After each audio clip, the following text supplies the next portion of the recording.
All right, everybody. Ladies and gentlemen, and all the ships at sea. That's right. It is a brief Sunday night stream. I noticed just as I was getting ready to log in that Patrick, the Vinyl Archivist, of course, is doing a stream. So I hope he's doing very well over there and the gang there. But you know what? I kind of thought maybe I would do a stream till about 11 o'clock my time. Okay, Central Standard. Just for the hell of it, you know. I've been kind of lazing around, although I did go off and do two things today, actually. Number one, I did my taxes, finally. It ain't good though. I owe. I owe. It's off to work I go. Number two, I got my ears lowered, as they say. So I think it looks okay. Right? Right. I don't know. Anywho. So I wanted to go off and show you guys some beetle finds and some other stuff too that I picked up yesterday. I showed them in can't remember if it was Groovy Lisa's stream yesterday. So if you saw them, that's fine. If not, that's okay. This one was a little bit older though. I picked this up a few weeks ago. The Ringo's Your 16 from 1973. Nice looking sleeve. I never had that sleeve. Never had that sleeve. Let's see. Also, I have I'm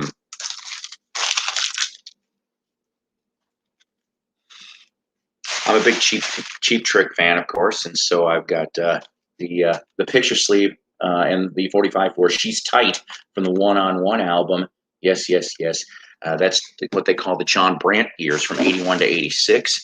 I got a star-sided Apple It Don't Come Easy from Ringo.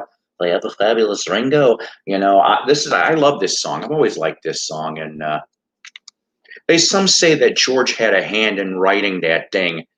In fact, I might believe them because I've heard a demo, and you can hear George a little more prominently in his demo of this song. I think it's on YouTube. Let's see. From 1985, Paul McCartney's Spies Like Us. And of course, I don't know why, but the flip is My Carnival, which was a Venus and Mars outtake, which that was previously on a Columbia. It was on the wait a minute, maybe it wasn't. I'm sorry, I got myself confused with Odd Socks Lunchbox. That's on there too. The Ruddles, I Must Be in Love. Yes. It's from 78 here. Of course, you got Dirk Nasty Stiggenberry. Yes, yes, yes. And I'm glad to have this. I didn't even know that they put a 45 out for the Ruddles. And then lastly, the surprise for me, and like I said, all of those, by the way, I picked up less than $5. This was my $5 one.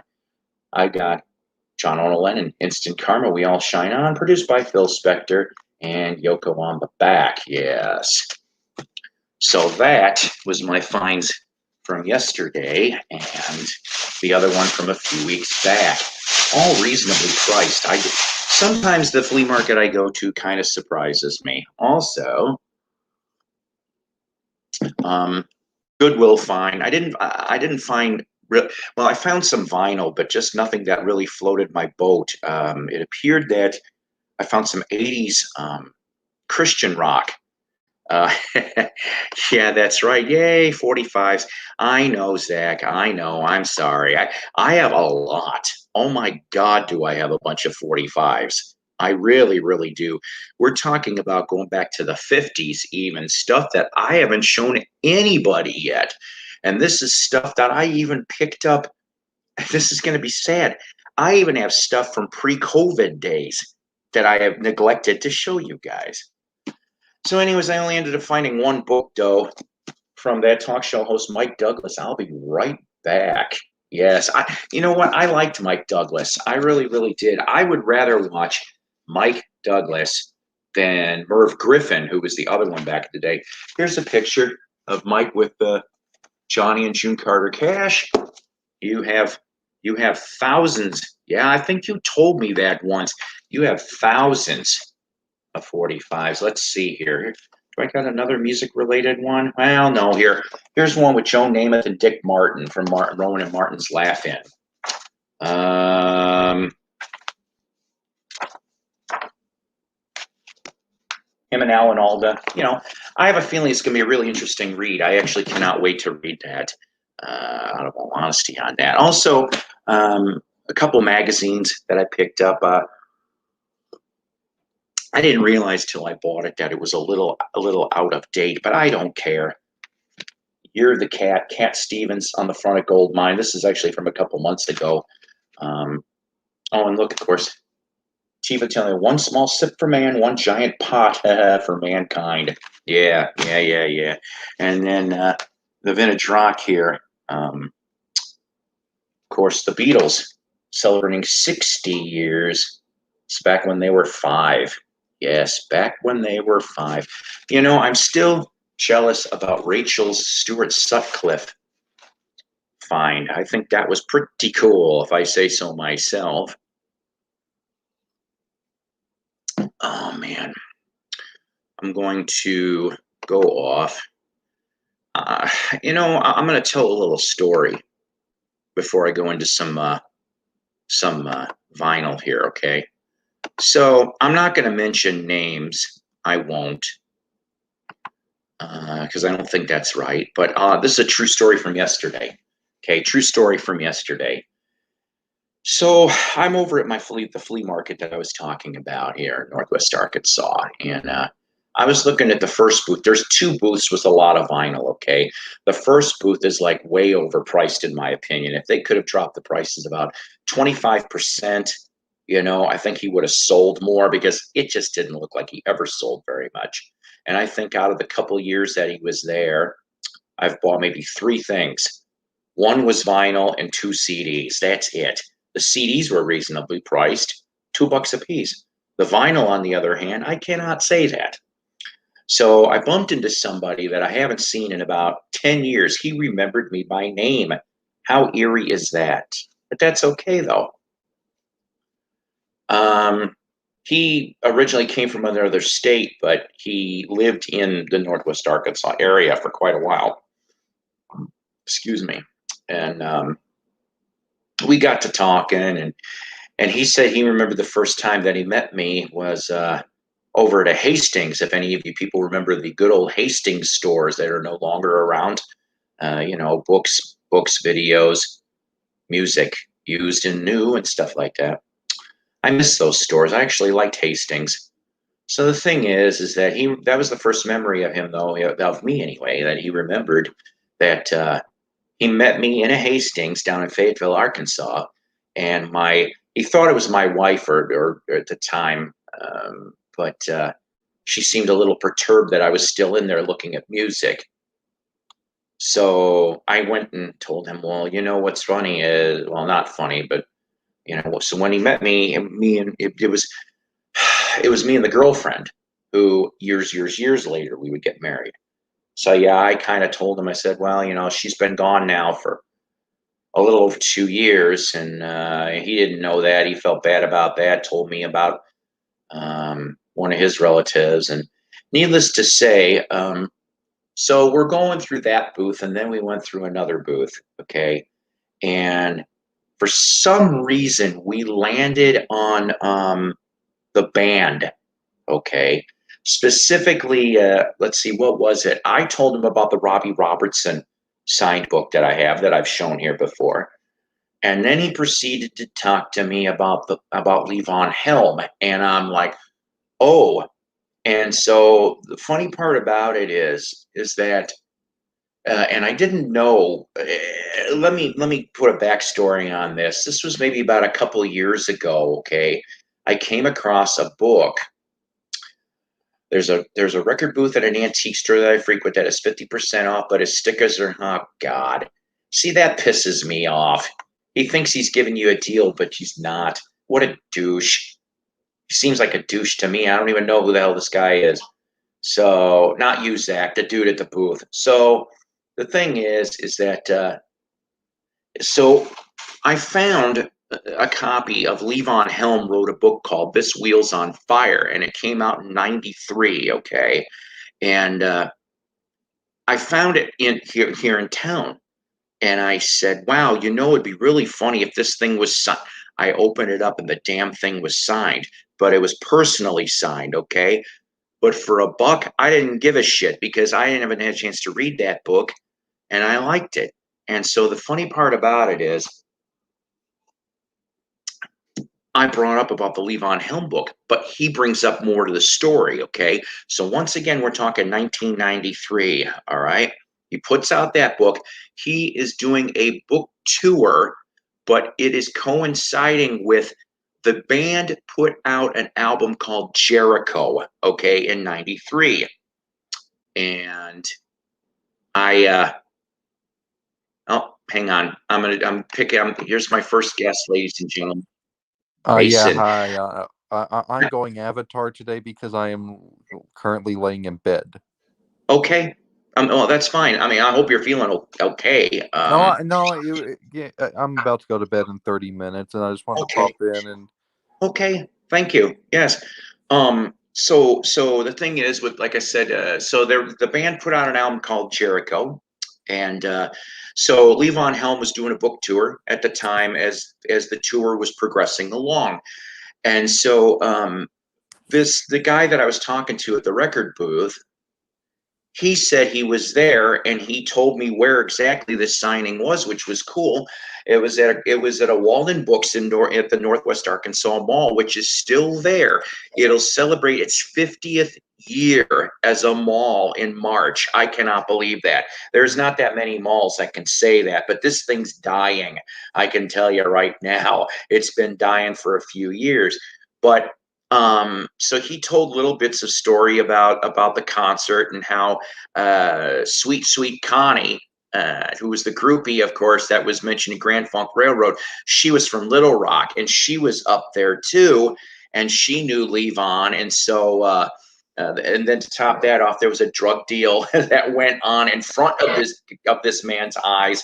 I think it was at the concert. He saw, with one of the band members, which I will not mention who, and I'm like, oh boy. So the thing is, the long story short here, if I can, is that his brother went to the signing and so did this guy. Okay. Well, needless to say, over the years, the brother is dead. The brother's copy disappeared. And so did this guy's copy. And when I told him that this thing was personalized, he said to me, hey, if it's either this name or that name, I'll buy the book from you. And I said, if it's this name or that name, I'm just going to give it to you. I said, because for me to keep it would be bad karma on my part, even though, hey, when I bought it, I didn't know it was at a resale shop. But I feel, there's obviously personal memory attached to the book. And I'll confess, I bought a lot of signed books over the years at resale shops, and I've never come across something like this. So, I mean, of course, it'll make me feel better to give it back to him if it is him, because it's in a box. I have to take a look. I said, give me a couple days and get back to me. And if it turns out it's his, then so be it. But if it's not, I'm going to take a picture of the page so he doesn't think I'm lying. Not that I think he would think I'm lying, but you know what I'm saying, Mason. Let's see here. And my studio audience. Zach says, I like Jericho. Great cover of Dylan's Blind Willie McTell and Springsteen's Atlantic City. Zach, I think I've got that CD in a cube somewhere. I've played one of the latter band. Yeah. Oh, there you go. Oh, it's the invisible ray. It's the invisible ray cyst. See what I did there? No, I'm that's It's not for me to judge. That I was last call night was too weird. I call him Visible Ray. Visible ray. Visible ray. Ah, so let's see. I got a stack of wax. This next one picked up for a buck. Not too shabby. If any of you guys remember the band Family from the late 60s, early 70s, they shot off with a band called Streetwalkers. This one called Red Card. Also happened to have Bob Tench, who was in the Jeff Beck group. Yes, yes, yes, yes, yes. And I think he's in Humble Pie, too, for that matter, now. Oh, and on drums, it just simply says Nico, but it's really, of course, Nico McBrain and McBrain, who would end Nico McBain, excuse me, who would end up in Iron Maiden. That's right. So I think that's pretty neat for that. That was a buck find over at Game Exchange, which is a place around here that does mostly, of course, used games, DVDs, Blu-rays, and they started getting into vinyl and comic books over the last year. I found some actually halfway decent shit in the records and even in the comics for that matter too. There's a few. Did you head back over to that antique shop? Oh yeah, so I do have half of a story for you on this, okay? I'm not going to lie, I was there. This is where I met the guy I was talking about in the story yesterday. But I got sidetracked, and then to top that off, they were getting ready to close. So I only got to go through half the cube, so I'll have to go back. I'll try to go back tomorrow, but I'm not going to promise. It's already kind of looking weird for tomorrow, and after that, I won't be able to show up attempt till next Sunday. Hi Tim, how you doing? Well, So, I did find some Beach Boys related stuff while I was there, which was really funny. I found a copy of Surf's Up. I found Beach Boys Party. I think I found a stack of tracks, but without the booklet. That's why I didn't get it, because I'm like, if I had the damn booklet, I would have got it. What was it that you found in there that you didn't pick up? Was it the Celebration album? That's Right. what it was. Mm-hmm. Yeah, that. Next time you're in there, if you come across that, don't hesitate to pick it up because I have been looking for that. Okay. Well, like I said, I'll try to go back tomorrow. I just don't know how that's going to work. If it's not tomorrow, it'll be Sunday. I mean, a lot of people frequent this dude's booth. That's where, like I said, that's where I got all the Beetle 45s yesterday. Was from this dude's booth. He went off and put out more stuff, but I just never know with him. He ended up closing up a few of his booths in all the other ones. He used to have like about 5 or 6 flea markets in the Northwest Arkansas area that he would shove records to, but like two of the markets went belly up. So it's like he's started shoving stock, and then the one I go to the most, he expanded his booth like in early March. So it's like he's triple the size he was before. So it's like, hey, triple the size means more damn records that could potentially come through. So it'll be real, real nice. Oh, excuse me. But yeah, Mason, if I find it and it's in a decent shape. Fun fact about that album, though, the one that the Celebration album, you want Yeah. to know something about it? What? The cover was designed by Dean Torrance. I knew. I didn't know he designed that cover, but I knew Dean was an album cover, and he designed other things too. He's got his own graphics company, if I remember correctly. Okay, so here's a story about Dean. We'll talk about this for a second. I might have brought this up before, but I'm not sure. It's one of those concerts that maybe I still should have went to, I think, but of course, the information that came out after the show was over. So I'm like, that figures. But in Rockford, Illinois, for many, many years, they used to have a festival called On the Waterfront. And they would have, of course, the big bands would go to the big outdoor stage. And then the smaller bands there'd be smaller stages throughout the downtown area. And then you'd go pick who the hell you'd want to see. There'd be some amazing 60s and 70s bands that would pop up on these smaller stages. And one of the ones, they announced that Jan and Dean were going to play. And I said, what? And when I found that out, I said, that's damn awesome. And I was planning on going till I found out through the grapevine that it supposedly was canceled. And I'm like, son of a bitch. Well, then it turned out that the afternoon of the show, I was listening to we used to have halfway decent oldie stations, and they were there live at the damn thing, and they were interviewing Dean Torrance. I'm like, son of a bitch. I thought they canceled the damn thing. Well, then the story went, and he said, sorry for the confusion, everybody. No, we didn't cancel. Something went wrong with Jan. There was some health issue that took him out for about, I think it was a couple months in the 90s. He couldn't perform. He goes, but instead I brought some friends with me, and I'm going, huh. And he goes off and throws out, this is going to get you. Al Jardine was there that day, along with, who the hell was the other one? There was two of them he mentioned. And I go, son of a bitch. And Was it I'm Mike like, Love? Was the other one Mike Love? no, no, no, no, no, no, no, I'm no. surprised because Mike Love and Dean Torrance are like best friends. No, Mike wasn't involved in this bit, but Al was. I just remember him mentioning Al Jardine, and then I can't remember the other name.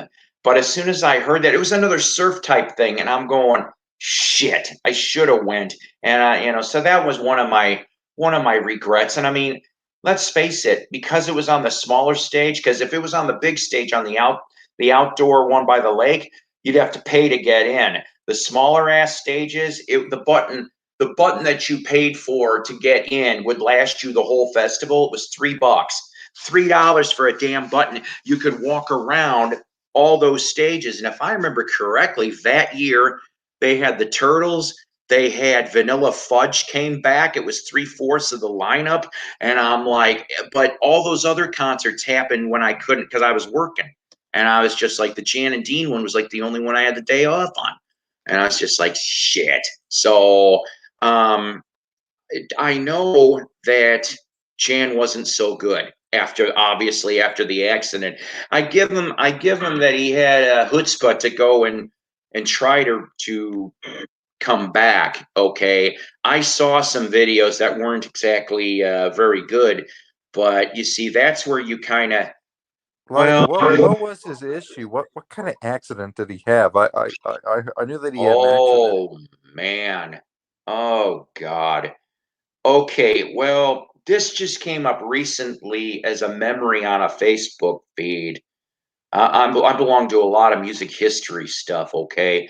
And not too long ago, that accident occurred in 1966, okay? And Jan was not, they said that for many, many years, that they said that Jan was driving on Dead Man's Curve when this happened, which it turned out it was incorrect. It was a couple blocks from that. And he was driving like a maniac. They said something could have sparked him for driving really, really fast. I guess at the time, the album that was out from Jan and Dean was Jan and Dean Meets Batman. Hello, Richard. And that didn't go over really, really well on the charts. So he already was bummed out already to begin with. But then there was supposedly a rumor going around that that damn it, Jan and Dean's label was going to drop him. And of course, the accident happens. And hello, Richard. Hi, And so Richard. the thing is that obviously they get put on hold. But what was it? Years and years later, the on Sundays. I love Sundays. They put out great stuff. They put out the 1968 album "Save for a Rainy Day," and it's kind of borderline on psych. I'm told. I haven't heard it, but I don't know if that was, I think that was when Jan attempted to do some things, and yes, there's a little monkey attachment here on this little story. For a few years, Jan Berry lived next door to Davy Jones in the 70s, and Davy actually shows up on a 1968 single for Jan and Dean called Laurel and Hardy. And of course, it didn't go anywhere, but supposedly Davy sings background. But him and Jan were friends for a bunch of years until there was some weird falling out or something. And Tim says, hey, Richard.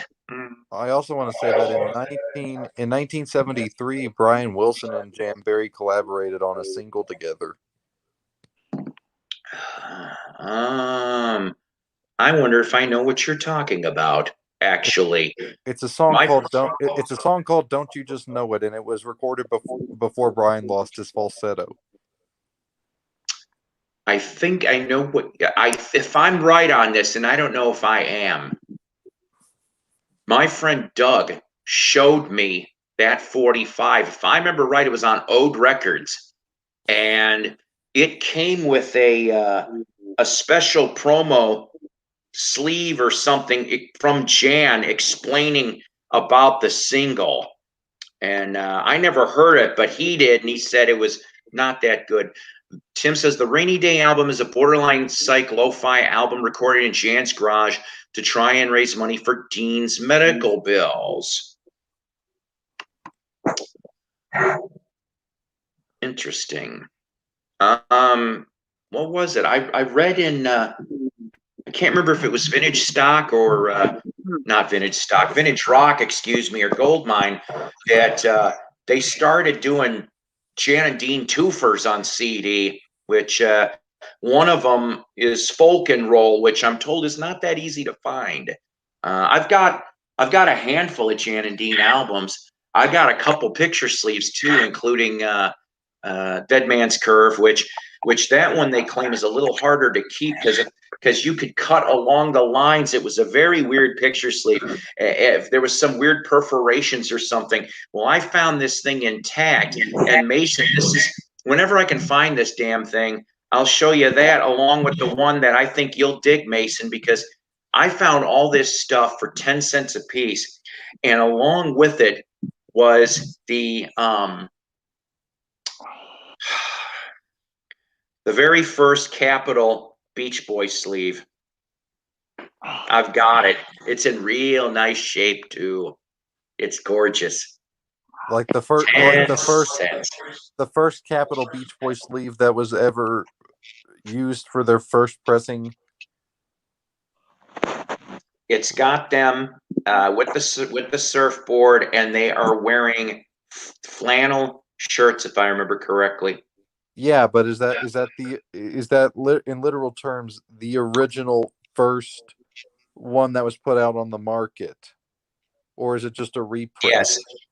No. There's a story behind all this. It is an OG. It is, and I'm like, I got okay because I know where the collection came from. Okay, it was a 50s and 60s jukebox in a tavern that was in that town, and I was the first one to look through all of it, and I'm like, you're coming home, you're coming home, you're coming home.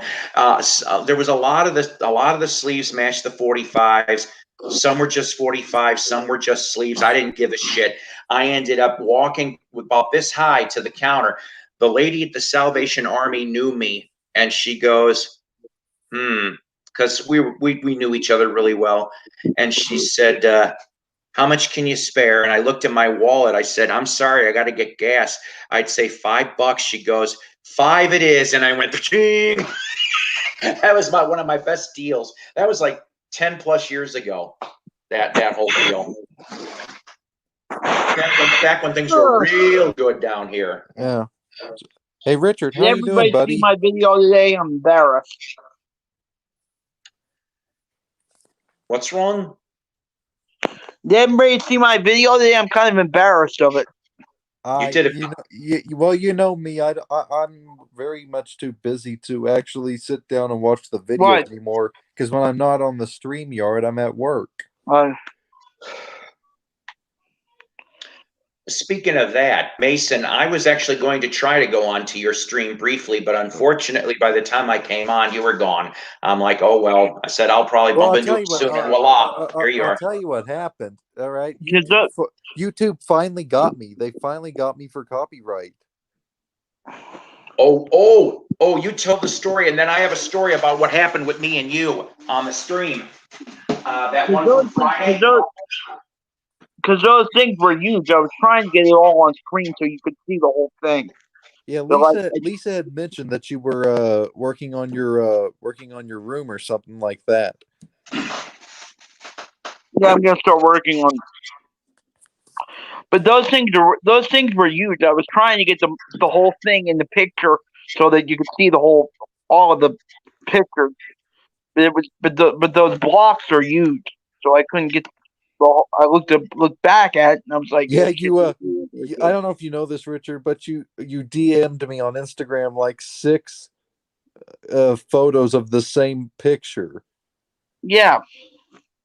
I like Gonna Hustle You, Tim. That's a good song.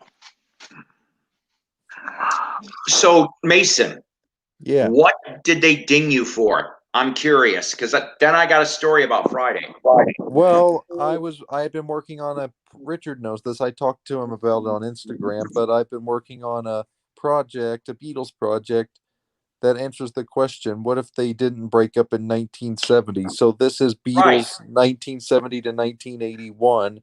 Yeah. And in this parallel universe, Wings doesn't exist, John Lennon solo doesn't exist, George Paul Ringo solo doesn't exist. I instead take the solo tracks and I I mash think them you got to go to together. 82 because you got to put stuff from Tug of War on there. I'll work on that, Richard. That'll be coming. But one of the ones I was most proud of that I felt sounded the most cohesive was what I did for the 1973 album. I'm calling it Band on the Run because in this universe the Wings version doesn't exist. And it's literally what I did was it's the Band on the Run album cover, but I photoshopped John, George, and Ringo's faces into it. That would have been cool. It act, yeah, that would be cool. I'm gonna send Richard a picture of the cover and see what he thinks. But Mm-hmm. Well, it sounds cool. So I was playing that, and all of a sudden, I'm looking at the playback on my phone, stream unavailable. So I'm like, uh-oh, shit. Yeah. So I had to stop the music, and about 10 minutes later, I was back. But like, what's the point of keeping my stream going if I'm the only one on screen, and no one's there in the peanut gallery, and I can't play any more music because Well, when I play music on my, I check my phone constantly, make sure I'm still on when I do play stuff. I always keeping an eye on it. So what's your story, Paul? Well, let's see. 1 second here. Thumbfinger says, "What's up? I'm listening to the Residents play the Beatles, play the Residents." LOL. That's as close to the Beatles as I get these days. The Residents. Okay, so Friday on our stream, I kind of forgot about something, and you warned me, and I plumb forgot all about it. And remember, in the middle of the video, right around the 1 hour time frame, you went off and you played because I got my song titles confused. So we played Four Seasons a little bit and a little bit of Beach Boys, right? Well, it wasn't that much, and and I'm sitting there going, well, the funny part about it is that they didn't copyright strike me, but I did get a message literally within minutes after the stream was over, and what it said is that you're not getting a copyright strike, but you're getting dinged. In essence, getting dinged. Get this, not for the Beach Boys, but for the Four Seasons sampler. Because I guess it was Universal Music Group 2007 remaster. I'm like, are you shitting me? I'm like, that song is going to be 50 years old, and I'm like, but no, not the Beach Boys stuff, the Four Seasons. But here's what they said. They goes, there's some countries that are not going to be able to see your video. Cuba, North Korea, Syria, and Iran. And I said, I'm so upset. I get fault. I get those all the time. Literally, like 2 minutes after my stream is over, I look at my email like, you could copyright shit, and then I'll look at it like, okay, your stream has not gotten copyright violations, but you're getting a warning. Right. We can't show this. We can't show this here, and here. And then they show me what the song was. Songs I played that caused copyright. Yeah. I keep saying this, and I'll say it again. They'll say Cuba or Afghanistan or wherever. I'm like, yeah, okay, I'm real. I don't think anybody's watching me there. YouTube should not be so pissy. We are doing free promotion. In essence, we are promoting the music we love. This is why, which is turning on more people to go buy said music. This is why all these wannabe DJs on YouTube are going over to frickin' Mixcloud, because Mixcloud gets it. They work things out so that you can play copyrighted material. Well, here's another amusing story, at least amusing to me. So my buddy here in town, I'm not going to mention names yet in this until it's official. Yeah, I might even have one from last night. What did I play last night? I might even have one from last night. Jack. You went on pretty late last night after I'd gone to bed because I saw the notification when I got up this morning for work. Yeah, I did that for you, Mason. You were on Rachel's stream live, and please, Rachel go live. Yeah, I'll tell you what happened. All right, so after Rachel ended, Paul Mirror Image is like, well, why don't you come over to my channel? We'll continue the chat over there. So I chat with him for a while. like his. Yeah. And no one else is no one else is live at the time, so I'm chatting there with him, and then I will look at the time and I'm like, oh crap, gotta hit the hay. I got work early. So I go to bed, and then next morning I get up and I say, oh man, Richard went live for me and I wasn't even there. I'm sorry. Yeah. Oh yeah, it's okay. We had a good chat. Thumbfinger says, I think I found you on Instagram, Macca. I requested you. Oh, cool. Yeah. Did you see that homophobe video, Mason? The one where he's reading the Edgar Allan Poe. I'm like, no, I made another video about Rachel. Oh, shit. What are you talking about? I don't know any of this. Mike Precode. Actually, again with Precode? I don't even know who Precode is. I just hear it about him. He's earned the reputation of being called Precum. Oh, yeah. I don't know this guy, so I'm staying out of this. I don't know him.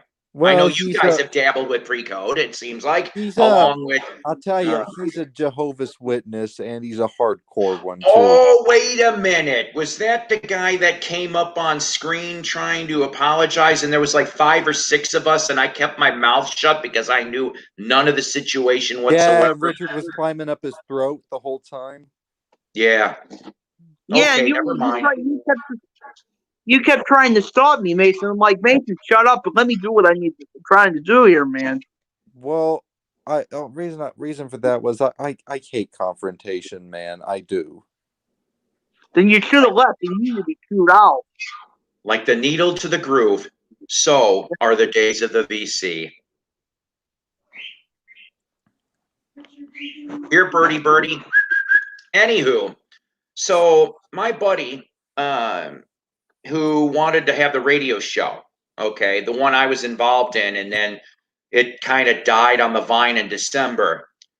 It appears, I'm crossing fingers, that we may be having an interview very, very soon because he's trying another outlet. I'll just say in Oklahoma. That's about the best I'm going to say. And so we might have secured an interview with someone that performed at the original Woodstock. That's all I'm going to say for now. What? You heard me. I didn't stutter. Someone that performed at the original Woodstock. Okay, but they did have a lot of bands play there that didn't make it work. I'll give you a hint, and this is it. I'm not mentioning names because this isn't official. 2-hit wonder. But they've been around for a very long time. They were a 2-hit wonder. 10 years after. I'd love to change the world, but unfortunately, Macca, that's not it. He says, these are the days of our lives as the world turns. That was my grandma's favorite program. The other thing that I always loved was Carol Burnett's show, As the Stomach Turns, which I'll use that from time to time. But I'm copywriting Days of the VC. So hey, Paul, I'm gonna go ahead and hit the day because I got work early in the morning. But I understand, Mason. It was fun to come on here for a bit. Well, thank you for coming by. Take care, Paul. Take care, Richard. Bye. I'm gonna check your DMs, Richard, because I'm gonna send you something. Okay? Yeah. Take care. Oh shit! I love that. I loved that World Turns when I was a kid. I watched it every single day. What was that? As the World Turns. Oh boy! Like I said, I was an ABC dude. I watched. Let's see, what was it? Ryan's Hope, All My Children, One Life to Live, General Hospital. That was when I was unemployed. That's when I'd watch this stuff. I'd be like, but then I learned something by then. It's like you could miss Tuesday, Wednesday, Thursday. Your important days were Mondays and Fridays. That's when your birth, Right, death, yeah. whatever bullshit was going to be. So you had to be there for those 2 days. And I'm like, I didn't watch the rest of the week. And then you come back on Friday and like, oh, okay, well, nothing much happened yet. And I'm like, oh, then you see the murder scene or what you think is the murder scene, or oh no, so and so disappeared, or. So yeah, I mean, like I said, I've met a couple of those soap opera stars. They're a strange breed. I mean, I'll tell you the one. Like I said, I yapped a bunch with the guy who played Jackson Montgomery on All My Children. I met him for a few hours. It was interesting. Harvey Korman was hilarious. Tim Conway made a sport of cracking the cast up. Live TV was awesome. That's right. I miss those days of live TV. Everything's all taped and bullshit. I mean, or at least the aura or the mystery of live TV. Like not only Carol Burnett, but Saturday Night Live, Fridays in the early '80s. I mean, that kind of stuff. They need to. They won't probably do it now in today's world, but I really wish they would. I think they need to really bring true live comedy stuff, because SNL, okay, and I didn't know this until, maybe 10 years ago or something, okay? So they would have on Saturdays there'd be two tapings of SNL. Okay, so you had your rehearsal. There'd be one audience for the rehearsal. They would tape the rehearsal, so it'd be everything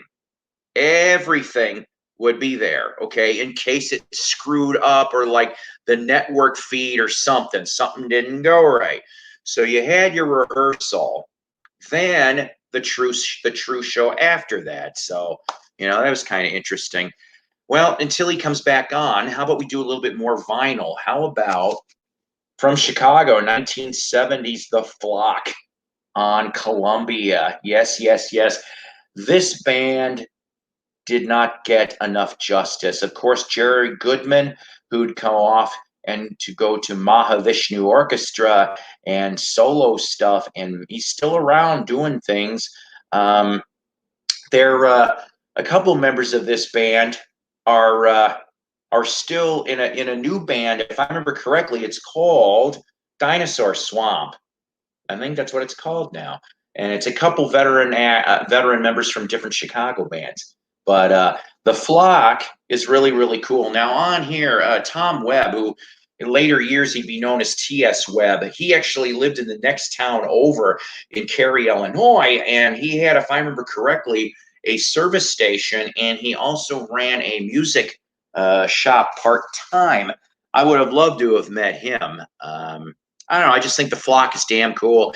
If you want, check out on YouTube their version of Tired of Waiting for You, the Kinks tune. I think you'll really get a kick out of it.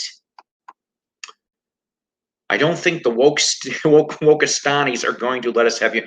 You know what? I think so too. I agree with you. It's just bullshit. It's total bullshit. Okay. I don't. I brought this up in a stream before, but this wasn't an overnight sensation. What's going on here? Okay, this was something that brewed over time. I honestly think, truthfully, the '80s was probably the last great decade for being able to speak your mind in comedy. Now, I'm not saying, I mean, because of course you had George Carlin, you had all those, Richard Pryor, you had all those other ones that still kept doing it. But there's very few comics of today that are acidic, I call it. Bill Burr comes to mind. I don't know if he's still that way. The last time I saw anything from him was about 2 years ago. I love Bill Burr. I think he's something else. I know there's a couple more out there, but the names are escaping me. Tim Conway was on the Carol Burnett Show for nearly 10 years before they made him a regular. What's up with that? Well, Tim, I'm no Carol Burnett Show expert, but if I remember correctly, Tim was doing various movies in one-offs on other TV shows. I think he was even on a pilot of, so I know he has Tim Conway's show, but that was, I think, around 70, and that didn't go over really well. I normally don't, I mean, I'll shout out an interesting channel. If you guys are into pilots or TV shows that were rotten, or maybe they were good, but the powers that be canceled them for various reasons. I'm sorry, I don't remember the gentleman's name, but if you type in the word 13-week theater, okay, 13-week theater, and go sub to him, he gets behind the scenes on all kinds of shows, going back from the 60s to the 80s. Hell, there's even one from the mid 2000s I didn't even know about, and it sounded like it would have been half good. And it was Committed. It was on NBC in 2005. Another one that I watched earlier today, Baby dot dot dot I'm Back, from 1978 with the Desmond Wilson, the guy who played Lamont in Sanford and Son. It was a good premise. It's just, well, you'll have to watch the videos. They were all interesting, to tell you the truth. 13-week theater. We have been heading back towards the Dark Ages for a long time now. It's coming. Yeah, you're right on that. Oh, since I'm at it with commercials here for other people's channels, here's one that I think you guys would dig, and you'll learn a few things too. This guy is out of, I want to say, Southern Texas, okay? I Buy Old Records. That's the channel. This guy's a musician. His name is Max Stevens, and it's I Buy Old Records. Go watch a show or two. It's kind of interesting. Most of the time, they're about 20 minutes on average in length. Yeah, he does a lot of finds. He goes all over the place, but you'll pick up little factoids you didn't learn before, especially if you're into the rockabilly and the doo-wop and little labels and shit like I am. I will go if it's cheap enough and the label looks odd, I'll pick it up. I was pleasantly surprised a few weeks back, and it was a promo copy of an early 70s Chicago area label, and I dug it. It was Baby Huey. And I don't know if you guys know what I'm talking about, but he was based out of Chicago in the 60s, and he died halfway into recording his album in 1971 on Curtom Records, which was owned by Curtis Mayfield. You know, Superfly. I watched Committed, I think. See what I mean, though? You just don't know. It's like a lot of these ones, I watched all of this stuff. Oh, you watch Mac? He's a character. Oh, you're right. He's a character. He's had to shorten his schedule for a little while due to his knee. He screwed up his knee, I guess, on accident, but he's slowly getting there. He's also does a radio shift, online radio too. Him and his wife. Yes, Baby Huey is great, says Paisley Dunbar. By the way, I like that name, and I could take it. You kind of threw that a curveball from Ainsley Dunbar, and that's what I like. Very, very nice. Yeah, Baby Huey did not get enough credit where credit was deserved for the 1960s. And like I said, he died suddenly right in the middle of that album. In fact, the rest of the band had to finish. I think it was 4 tracks that were left. The album came out, okay, and it's a hard album to find, damn it, but it's either music on vinyl or a record store day release. They put Baby Huey back out in circulation. But everybody knows I'm a picky son of a bitch. I want an original. If I can deal with an original, I'd rather have an original. But now that the song was called "Listen to Me." That was the promo. It was mono stereo for the 45, and but I got hooked on that. And I know that the album cut is over 6 minutes long, but the 45 was about 3.5. And so let's see. Kiss Alive. Oh, yes. Kiss Alive. Another copy, by the way. I I thought I showed this, but in another one here. But yep. Gee, I got 2 Blue Label ones. Nice, nice, nice, nice. But of course, it was touched up in the studio. That's, of course, back in '75 we didn't know that, but they touched this up in the studio, and it's fine. It's a damn good record. It's a damn good record. I don't care what anybody says. And by the way, I thought it was really, really funny. I saw a picture on Paul Stanley's Twitter page, I think, yesterday, that him and Bob Ezrin had lunch yesterday, and I'm going, oh, how funny. And I said, how funny that Ezrin, that he still keeps in touch with Ezrin. Oh, we're going to try this again with Richard. Oh, you're flickering, but nothing's happening yet. 3 Dog Night, it ain't easy. I love 3 Dog Night. This is what came out originally. The first pressing is called the Orange Album. I have never physically had one in my hands. It's a strange cover. Go Google it. You'll see what I'm talking about. The band is naked.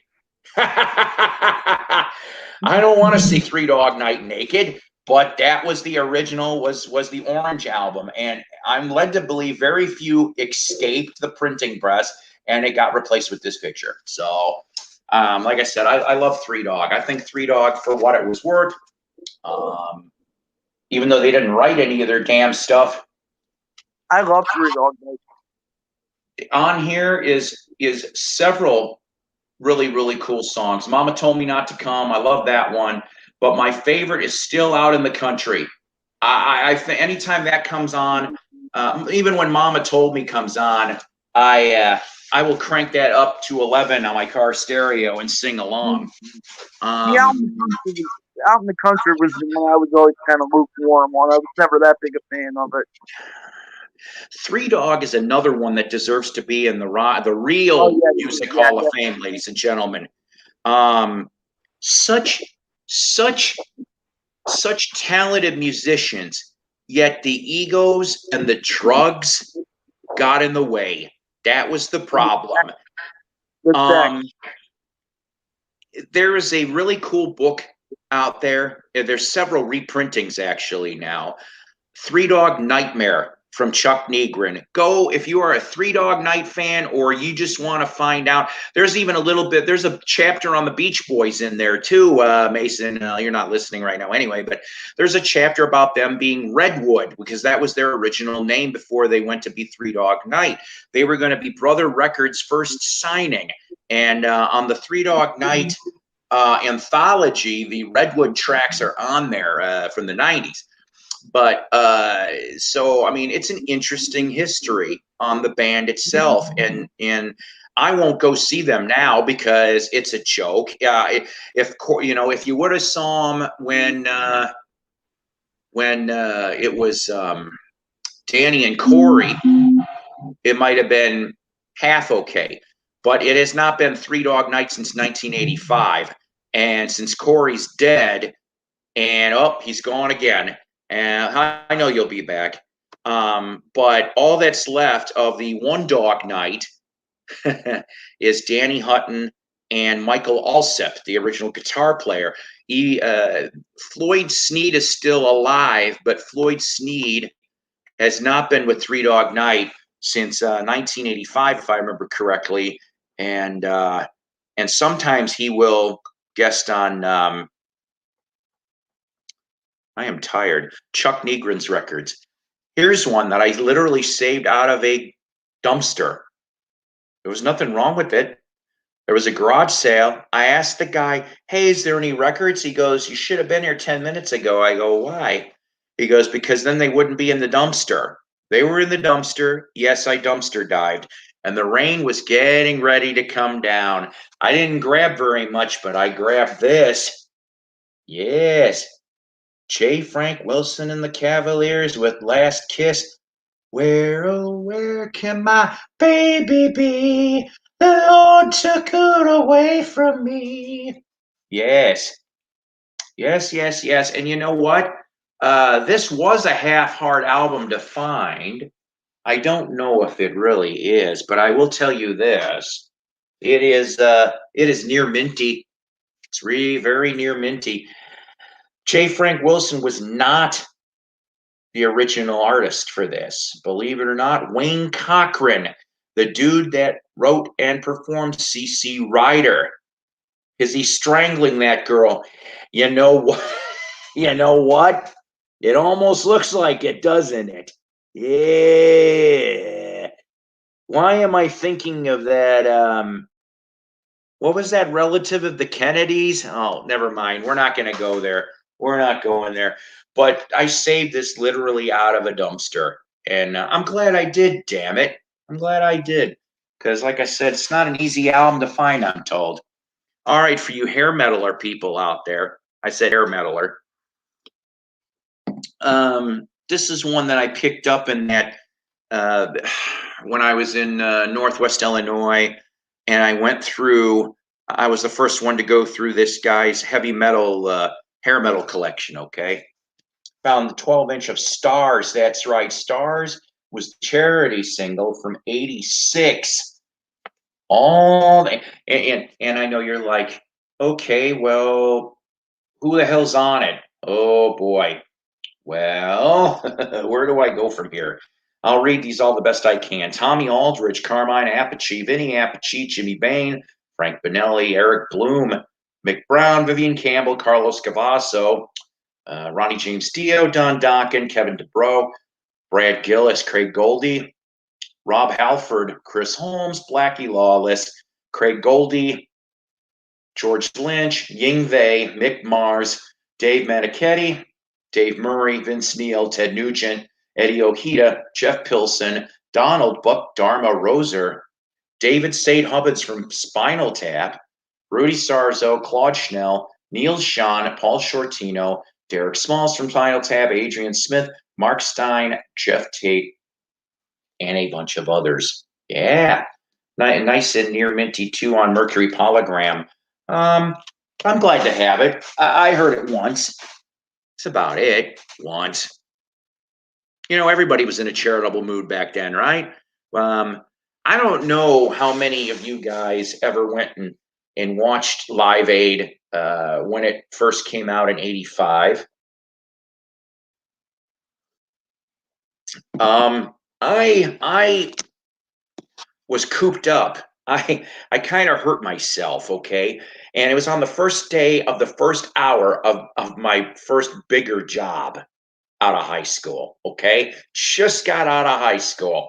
It was like 3, 4 weeks later, I get myself damn hurt. Takes me out for the rest of the summer. Pissed me off too. But I was sitting there on, I'd have my crutches and I screwed up my knee bad. And I was a dumb person, of course. I had painkillers, and I would sneak liquor from Dad's liquor cabinet, and 32-ounce tumblers of vodka 7-Up. Very little 7-Up, more. I'm surprised I didn't kill myself at 18. I was a dumbass. But I'm sitting there and I'm mellow, and I watched the whole Live Aid like that. I think my parents had to work or some junk like that. So I had the house all to my damn self for most of the day. And I just remember enjoying most of it. But the thing is that there was a couple bands I was a little disappointed in their performances. I spent the whole day watching an audio taping Live Aid. First time I ever heard Money for Nothing. Yes. That was a damn good tune, and I know what you're talking about. I had the blank VHS. I didn't get all of it, of course. I think I took it down to like 4 hour, so I had like the first 4 hours recorded And then I think after that, I attempted, but like I said, it was hard for me to get it out of the damn chair. I think I got like an hour or hour and a half after that for audio, but all that shit disappeared in my moves. I remember one time coming across a pre-recorded VHS somebody did of Live Aid, but it was amusing. It was from Milwaukee, Wisconsin, the station up there, and some of that footage I never saw before, and it wasn't on the DVD box set. And I still wish I had that, damn it, but it'd be cool. Painkillers and vodka would have made Live Aid much better. Yeah, yeah. I mean, okay, so I was happy about the mini Black Sabbath reunion. Okay, that was nice. Um, the disappointment for me, although I still was glad to see him on stage, was Zeppelin. Or should I, I mean, we're going to call it Zeppelin, okay, in this case. With Tony Thompson and Phil Collins on drums. I don't know if Phil was trying to prove a point going on that Concorde, but so you could play on both continents on the same day. I will admit that is a record, isn't it? I mean, I'm not knocking Phil Collins. I'm just saying, but I can't remember who bitched about whose performance on the drums, but that wasn't the only thing. Because if I remember correctly, the mics really didn't work, and Robert Plant kind of sounded slightly out of tune. Jimmy Page's guitar sounded a little out of tune, if I remember correctly, or the amp kept cutting out. It was just not going to be their day, and you could catch part of the performance on YouTube. I don't know if it's been taken down since. If you want to sort of hurt your ears, I don't know if I want to. Outlaws, a very underrated Southern rock band. I do like my Southern rock. I like Skynyrd, of course. I like Molly Hatchet, of course. I like Blackfoot. I like, let's see, Black Oak, Arkansas, although some people say that's Southern Boogie, which that might be correct. Oh, okay, you're going to try again? All right. Come on up, Macca, if you can. And so the Outlaws, excellent. Their 70s period stuff, excellent. Ghost Rider in the Sky, Green Grass and High Tides, bunch of good shit, bunch of good stuff. Kiss Alive 2. This might be, truthfully, the last really good Kiss record in that 70s lineup, okay? At least this one here is not so much tinkering. You do have a fourth side of studio stuff, but the only song I like on here on the studio is Rocket Ride. I didn't really care for any of the rest, and that is the only song that you have left that all four members of Kiss perform on. All the rest, the guitar, I am led to believe, is Bob Kulick, along with on drums now I'm hearing one or two tracks, session drummer Alan Schwartzberg, who of course has done other Kiss projects. He might have been on here too. But that is when your golden age of Kiss pretty much ends, is this bid right here. Now, Kiss collectors are going to know that there's a screw up. There is a first pressing screw up, and if I ever find it, that'll be fun. I've never come across one, and I know maybe some of you are like, what the hell are you talking about? Some of you may not give a shit, but here's what I will tell you. They're originally in the back here, but you got to look for it. There was 4 songs that were not on this damn record. They were never intended to be on the record.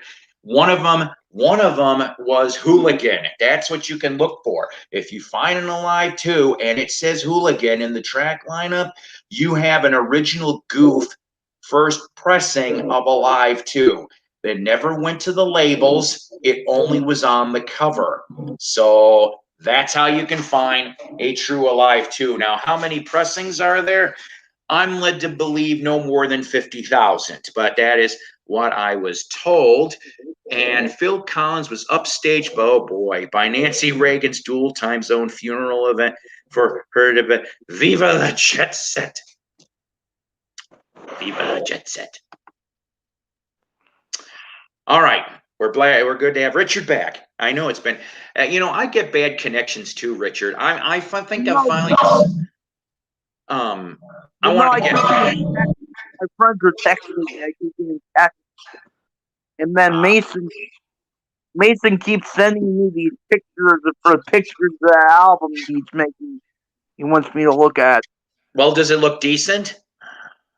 Yeah, they do that. They do actually. It took me a minute to spot Ringo and George in the Band on the Run album, but Can I see it? Is it easily? Do you have it on your phone that I can see it? yeah, I'll send it to you. Oh, okay. Then, and then he has a Good Night Vienna one which I actually like better than the Band on the Run.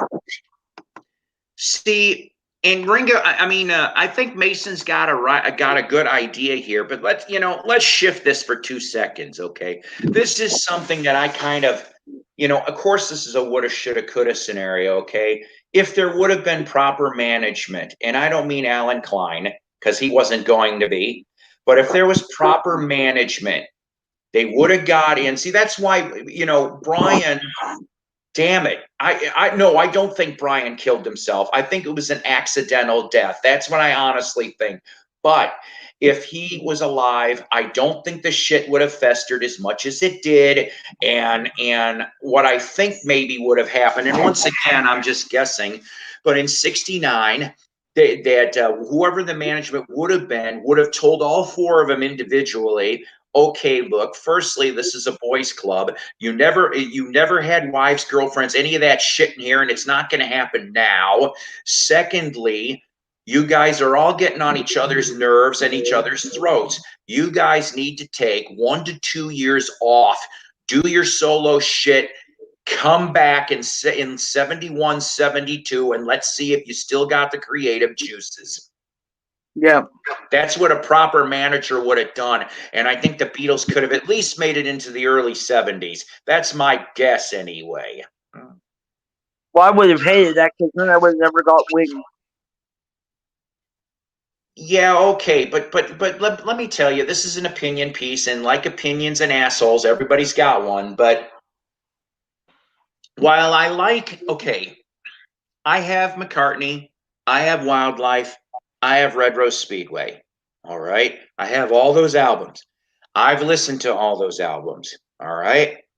To me, his glory days was banned. He did it right. It's like it took years. Boom. And everything that surrounded the shit. So you have Band on the Run, Venus, Speed of Sound, and London Town.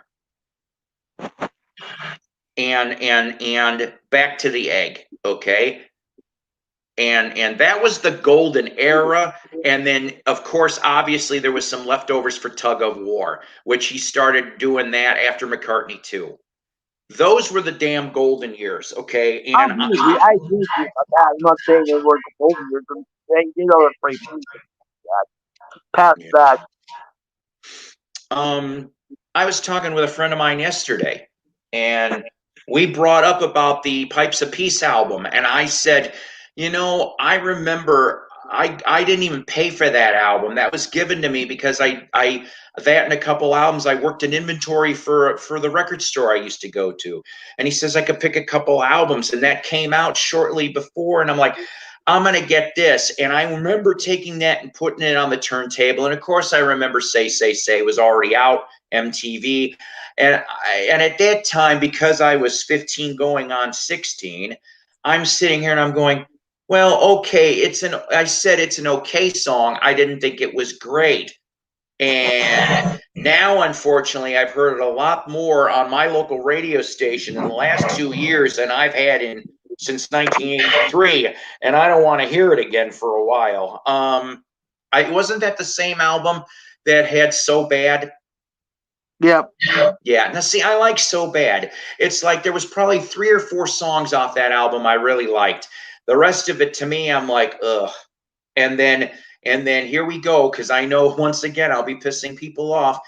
I've seen the Broad Street movie. I didn't like the Broad Street movie. I like the soundtrack marginally better than the movie, but I will. You're not gonna piss anybody off with that. Everybody hates the Broad Street movie. I don't even like it. And I think somebody asked, why was John Paul Jones in there? That's because he did a session for what was okay. I know I'm not going to get this right. Was it Ballroom Dancing? Did he play bass on Ballroom Dancing? That's why. I'm not sure. Because Gilmore was on a little bit of it.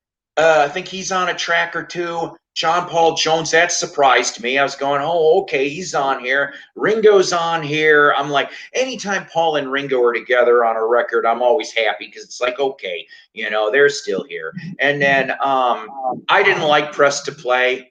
I just said, oh my God, what happened? And then, like I said, with Flowers in the Dirt, he started getting back in the right direction, and for a while. And I mean, is Mac my favorite Beatle? No, but he's not the worst in my eyes. It is a two-way tie sometimes between John and George. Ringo will always be at the bottom, but that's not because it's Ringo. It's just the material. Like I said, I've said this before, I'll say it again. Ringo makes fun records, or at least he attempts to make fun records. Yeah, he does. But the last album, and I'll admit, I haven't listened to the last couple Ringo except for Zoom In, but, I'd want to say from like about mid-2000s to, Zoom In, I haven't really heard much of his work, but up until the mid-2000s, I think Vertical Man was the last damn really good Ringo album he did. And I mean, let's face it, I liked, of course, Ringo's Ringo. I thought that was damn good. I even like Goodnight Vienna to a small degree. And then I haven't after was like, what was it? Stop and Smell the Roses in '81. So it was 5 years later that he had it wasn't a great album, but I'm like, oh, good. Paul did some work. George did some work. Nielsen did some work. Ronnie Wood, other people. And I'm like, and it was, to me, I thought it was a fun album, and you had a cast of characters to it. I like Old Wave. Old Wave is strange. Yes, it's all 50s covers and 60s covers, but so what? I mean, let's face it. You got Ringo and Eric Clapton and Joe Walsh and John Entwistle, and I'm like, shit, with a band like that, even if you fuck up, you're still going to sound good. And then starting to get a little bit more recognition is Time Takes Time. I remember buying that thing brand new, and most people don't know that, of course, other than being produced by Jeff Lynne. If I remember correctly, other than Mark Hudson, I think that's where he gets introduced to Mark Hudson. But I think that's Joe Mayo's second favorite Ringo album. He loves that album. And half the Knack are on there. Half the Knack are playing backgrounds on that record. And I'm like, to me, that's why it's got extra poppiness to it. He says, in an alternate universe, Wings never happened, but a Beatles reunion tour did. That is an interesting proposition. So do you think, Richard, if Lennon didn't get killed, do you think it would have happened? No. Even once? I don't. As far as maybe working together, yeah, but touring, no.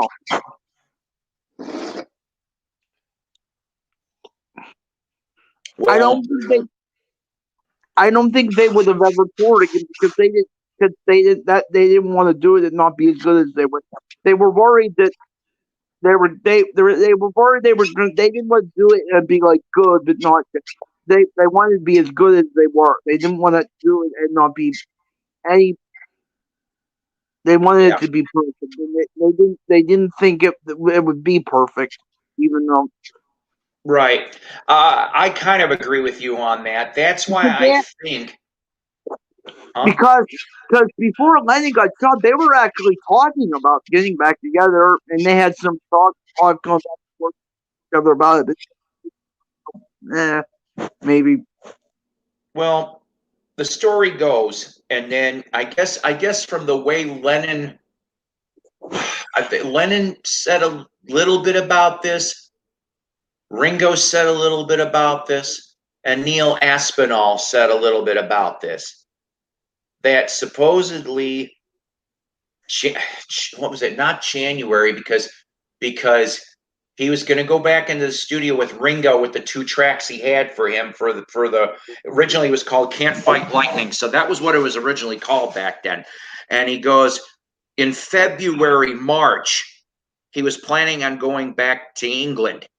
Not only to see, he said to see Aunt Mimi, which that's what he wanted to do, and see some of his Liverpool people.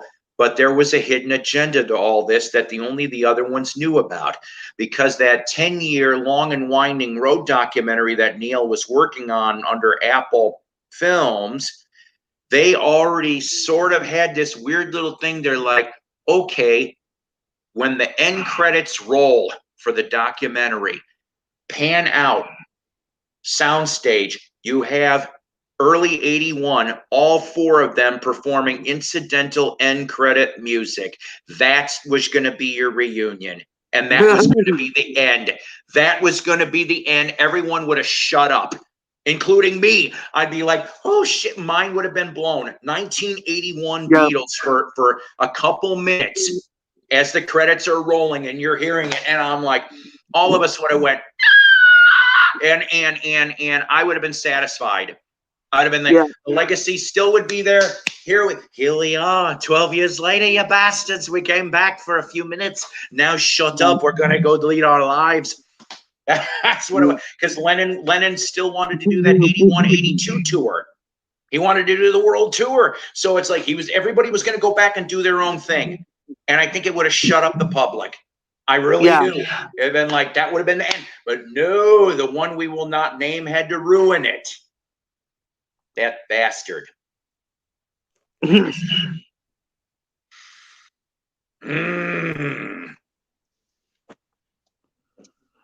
see. Have I got any Beatles stuff that I haven't shown in this pile yet? Let's see. No, not so far.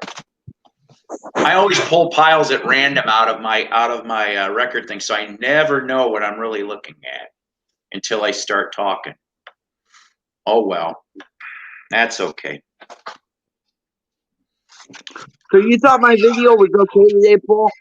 Excuse me? So you thought my video was okay today? No offense, I didn't see your video, sir. I've been busy most of the day. The first time that I kind of felt bad because I was like, okay, I was kind of a lazy ass this morning. I went back to bed, didn't do jack shit, and got up about 11:30-ish, okay, here. And then I ended up talking to I call my mom every day.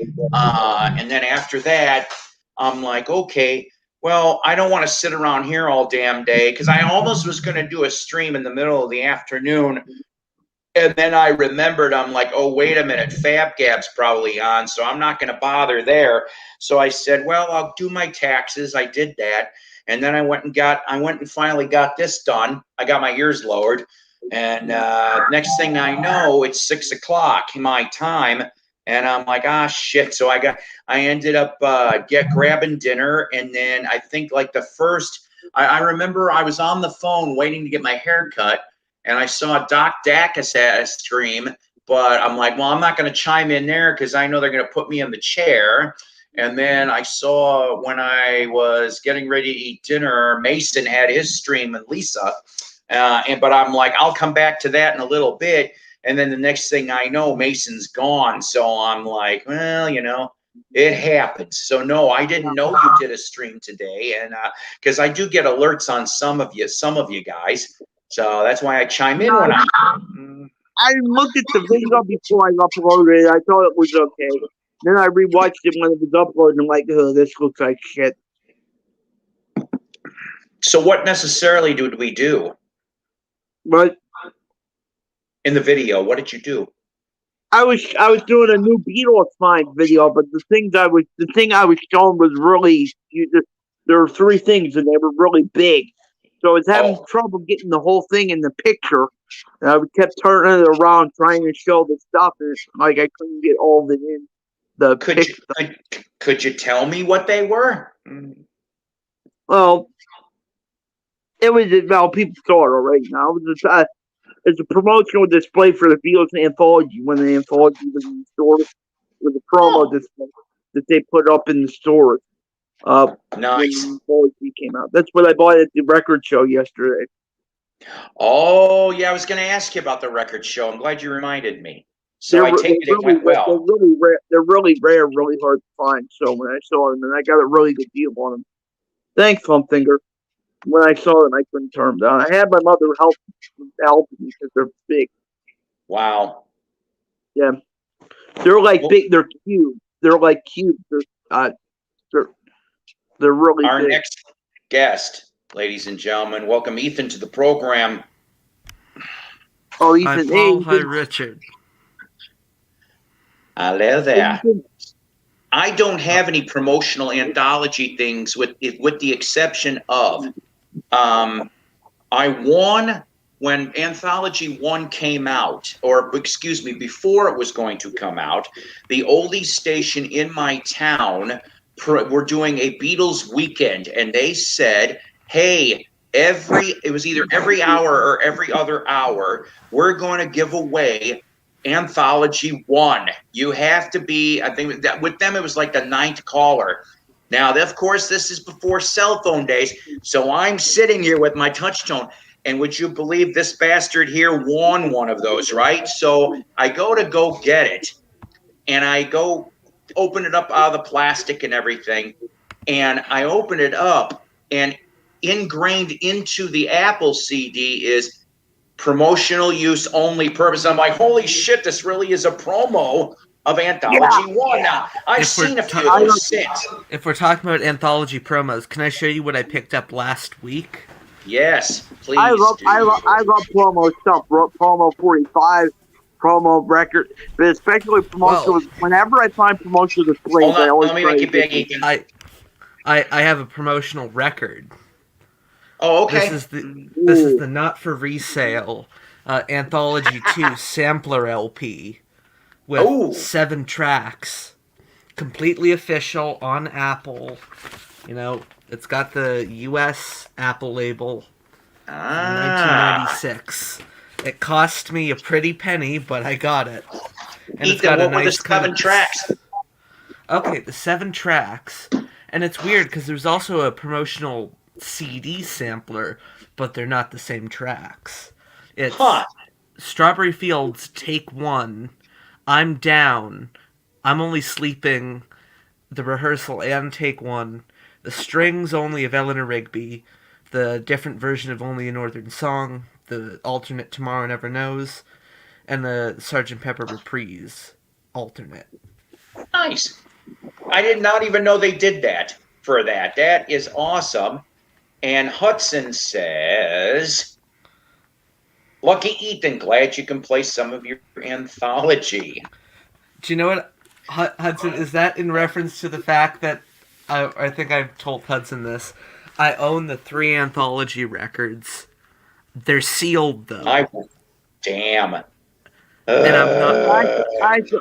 I saw a sealed anthology yesterday for $50. They're all sealed except for Anthology 3, which I bought sealed. I ordered it off of Discogs. It said it was brand new. The stupid seller, the dipshit, slit the shrink before he shipped it out. It's still a trifold triple LP, so I can't get to the other 2. So in my mind, I still consider it sealed. The only other promotional thing, but it's really, I guess, not a promotional thing more than it's a giveaway. Best Buy, if you went, of course, at midnight, every anthology, you would get something free to go with it. Now, somewhere in a box, and if I can find it, I will get it. It's a poster about this big by about this big, and it simply says Beatles Anthology 3 Apple Records. It is an alternate shot from the Hey Jude album photo sessions where they're in the field. Mm-hmm.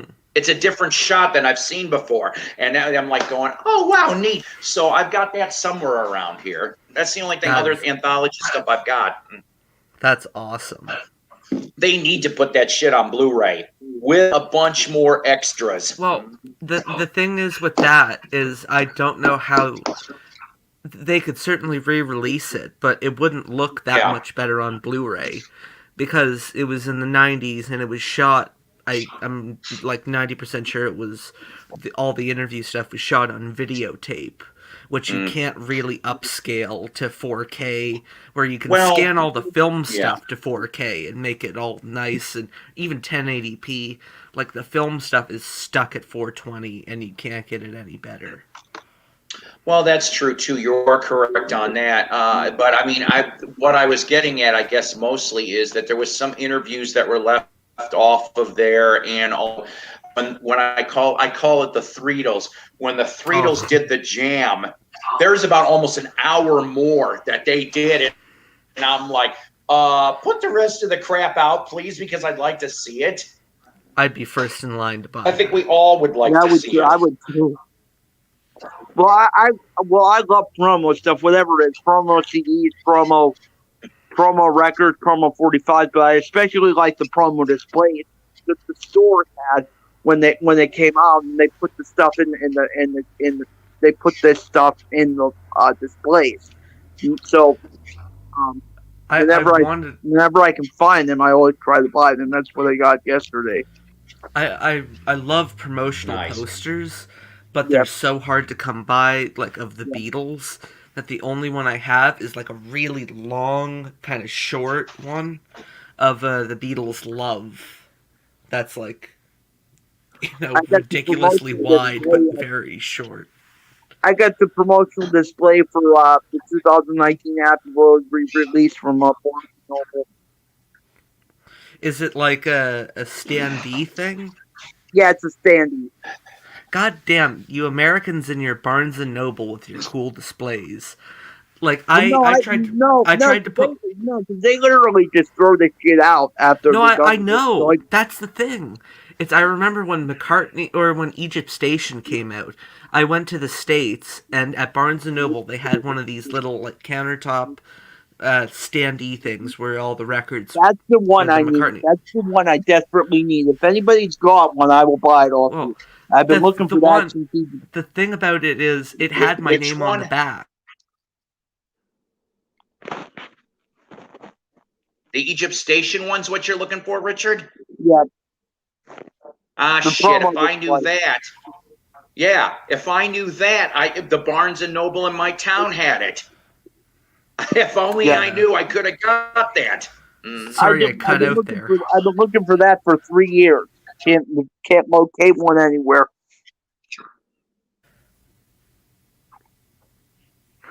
The only one I know the only person I know that has one is that damn Mr. Mayo. He's got one. Who? Mayo. Joe Mayo. I know. Yeah. So back when I was a teenager in the early 80s, we used to have a record store / head shop in the mall in the town that I was raised in. And they would put up promo posters all the time, right? And so actually, hang on a second. I'm going to sign on from a different computer. Okay. Meanwhile, to be continued on that story, Tim Allen, my best promo poster is the Beatles 62, 66, 67, 70 UK promo poster from 73. Oh, that would be nice. Yeah, you beat me on that, Tim. I wasn't even going to bring that up. I don't have any. Well, okay, I never owned any Beatles promo posters, but I had a couple solo promo posters, and that's when I was getting into the story here. My B&N still has theirs in the bin, but it's pretty ratty now. Egypt Station, that is. Yeah, the last standee we got was for Abbey. When the Abbey came back out. Now the one that's over in our barns is still Bruce Stringbean, and I'm like, who gives a shit? If you've got needs of stage, even if it's not in perfect shape, I'll take it because it's hard to get now. Till he comes back. I've been looking for 3 years. Here's some really nice bubble gummy. but it's actually a really cool soul. But who's got the Crazy Elephant album? Yes, not too many of these sold. And of course, we're talking about the hit give me good lovin' every night, which that was Speedo from the Cadillacs would sing. This band really did not exist. They ended up putting these people's pictures on the damn album, and that's who went and toured. This was on Bell Records, but it was a Kaz and Katz production. Oh, he's trying to come back. Again, that's a Joe Mr. Mail that got me. Again, that's a Joe Mr. Mail that got me addicted on these. What? He says they're still using it. Station promo display? Why? That's Why? I don't. That's weird. That's Maybe weird. they're shoving the McCartney 3 in there. Now, my Hey, parents you know- didn't get no you McCartney know 3 what's a- standee. They didn't get it. Do you know what's a standee I would love to get my hands on? I remember when I went to Los Angeles a few years ago. It was right around the time when the one DVD came out, and they had this floor length standee for one, and it had space for the DVD and the Blu-ray and the records. The thing is, That's funny. I live a plane ride away, and so I couldn't have brought that back with me, even if they were going to give it to me. Yeah. I'm not bitter. So this is that damn me, Mr. Mail's fault. I got addicted to collecting these because I saw that when the Egypt Station came out, he made a bunch of videos trying to find this thing. I never even really paid attention to the standees like these things before I started collecting. I seen them, but I was like, oh, whatever. And then I started looking them up. I looked up the Egypt Station, and I'm like, you know what? Those are kind of cool. I should start collecting them. And then I just started collecting, trying to collect these standees. I've found a few online. There's one on a local marketplace thing, and I don't know if I want to justify spending $125 for a standee. Ouch. But it's one from 1987 when the Beatles first came to CD. It's like a floor length floor bin of the for the CDs.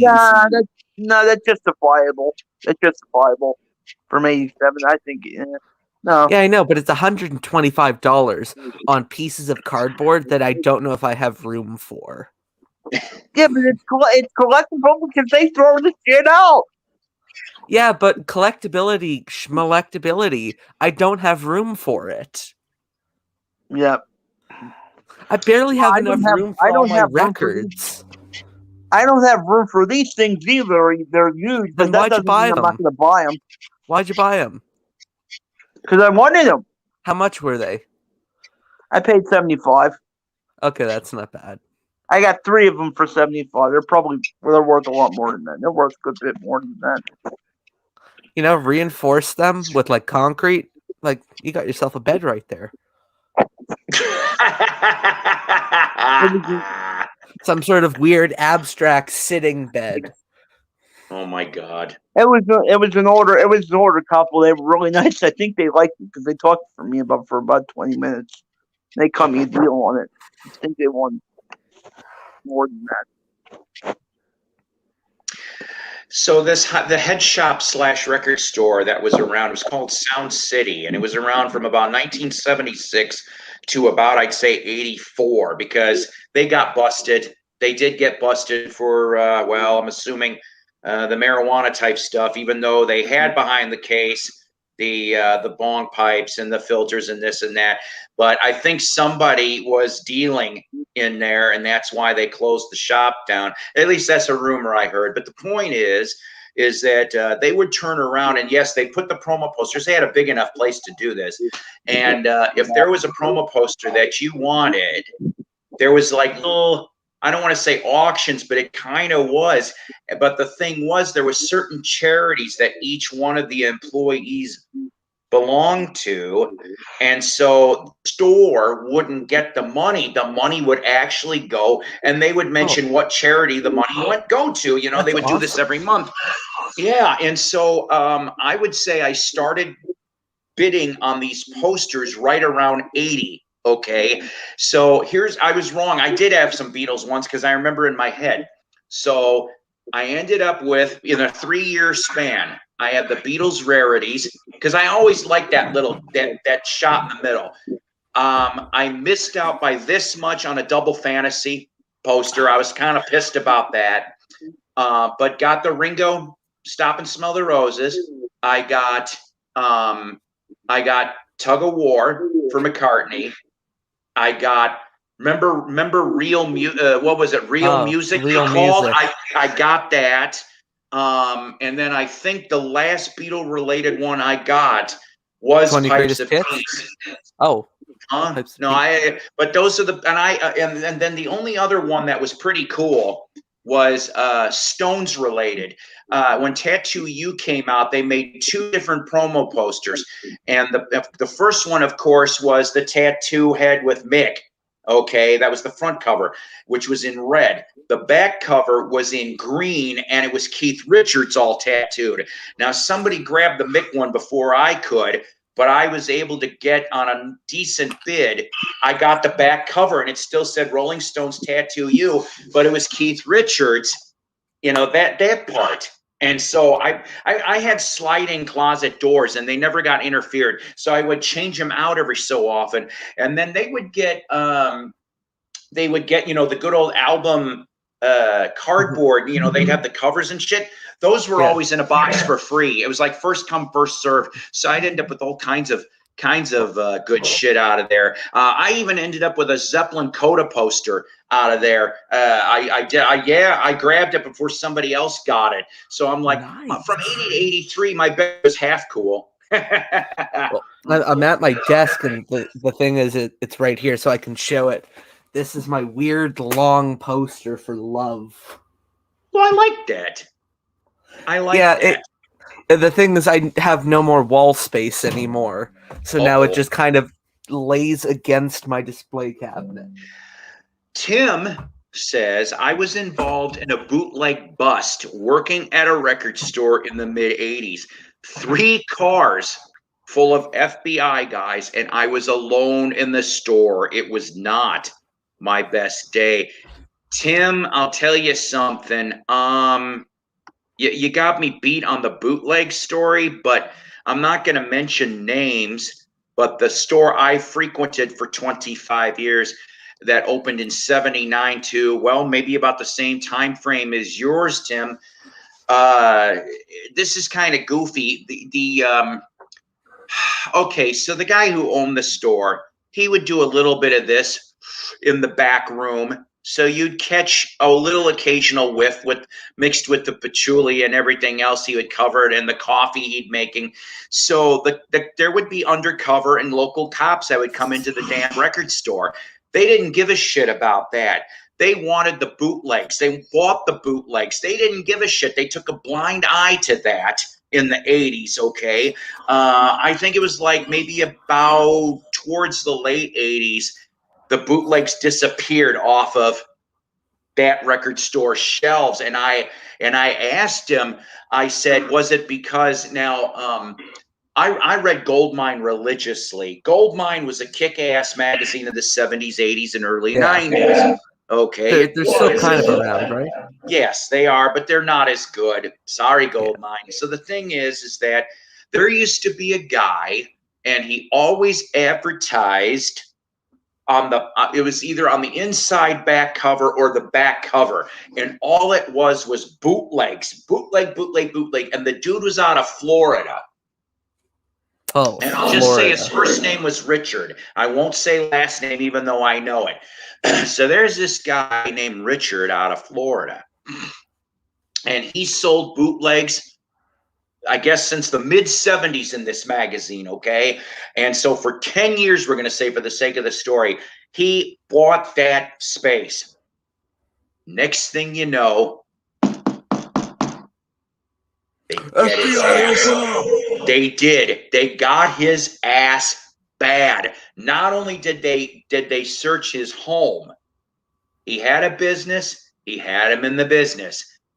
He would go to record shows too. And I guess people were surveillancing for, I am led to believe, like I said, this is third-hand accounts, okay? This is alleged shit, so don't get me on this. 6 months to a year, they were watching and gathering shit up, and then, like I said, unexpectedly, wham, and then his pages fell. He wasn't on there anymore, and I'm led to believe he did some minor jail time at least.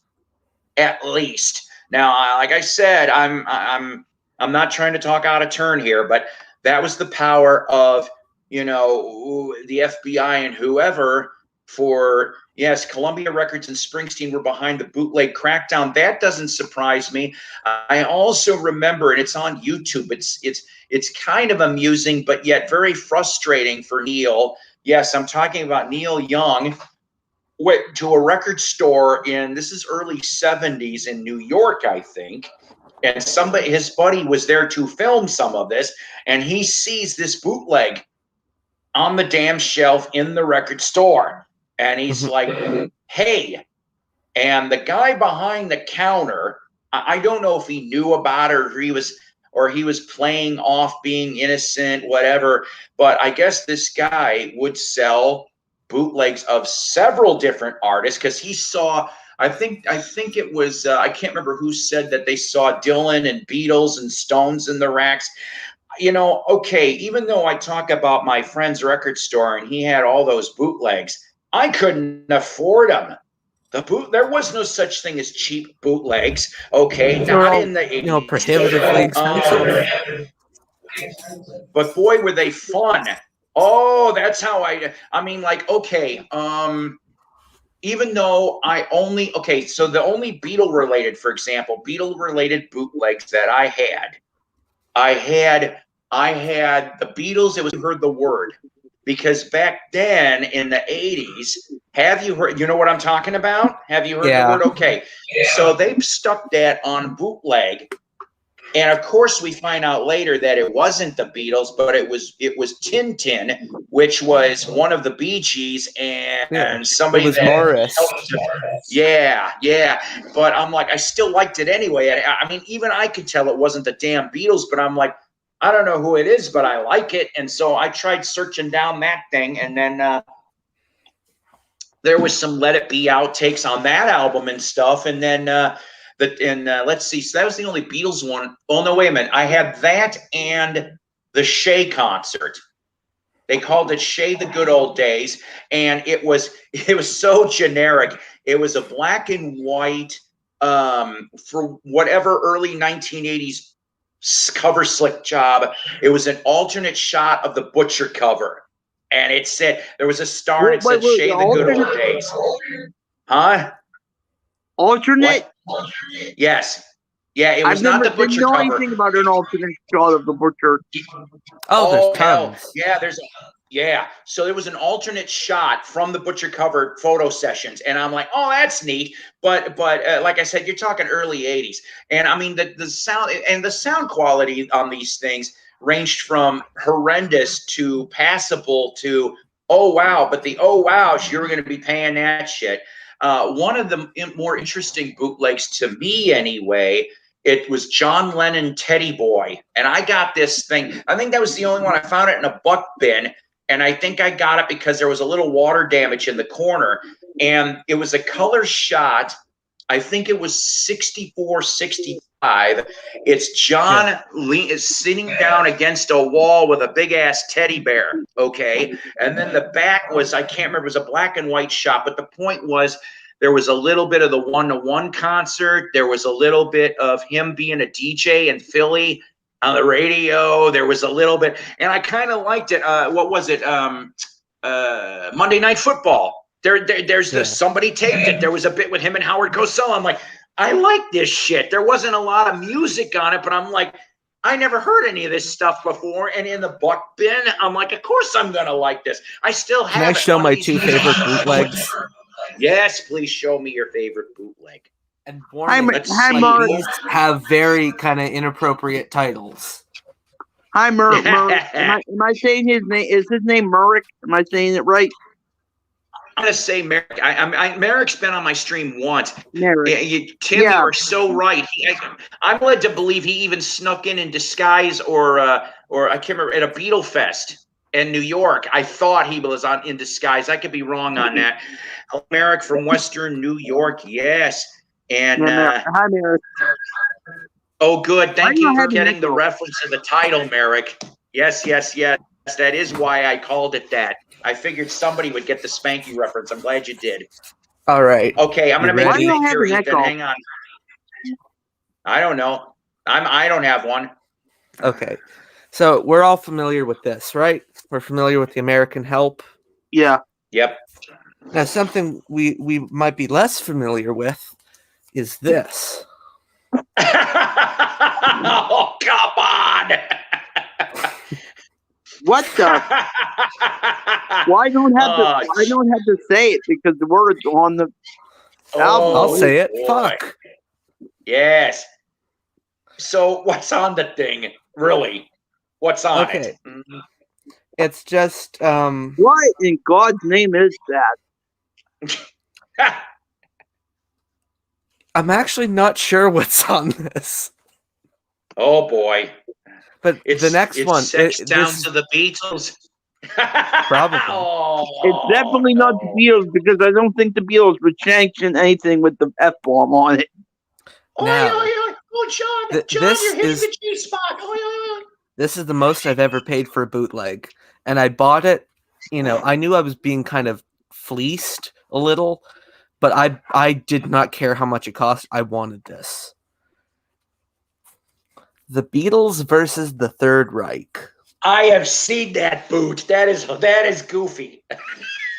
I bought it. I had known about this for years, but I saw it finally at a record store in the Village in New York, and the guy was charging $60 American for it. Jeez. I didn't care. What's on it? It's the Hamburg tapes. I need to talk okay. to Merrick when Ethan's done. He said he saw Hendrix live. I gotta hear. How can you beat this? Maybe with this. I still like that. That's funny. There was a whole series done by the company that did, the fuck bootleg. They were putting them under the name Sapcore, and they're claiming they're out of New Zealand, which they're not. But they had a whole series of kind of like fake albums, like their Rubber Soul one was Rabbi Saul, and it had the Beatles all dressed as rabbis. Oy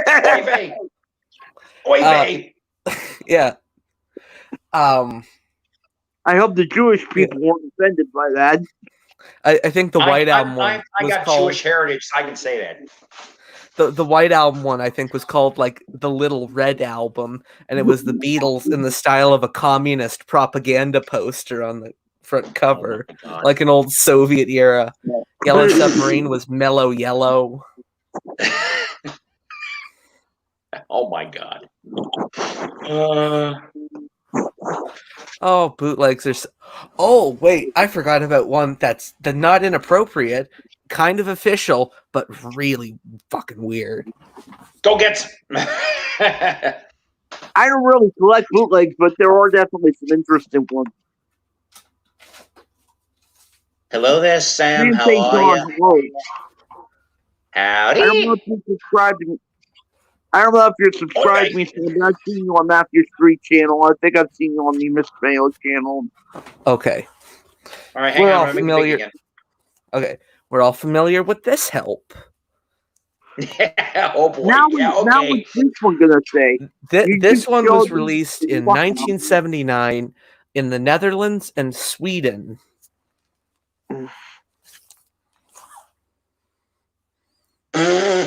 What the heck? What the hell looks like a the Shell station? No, it's Shell. Ding, ding, ding. Shell. Give the man a prize.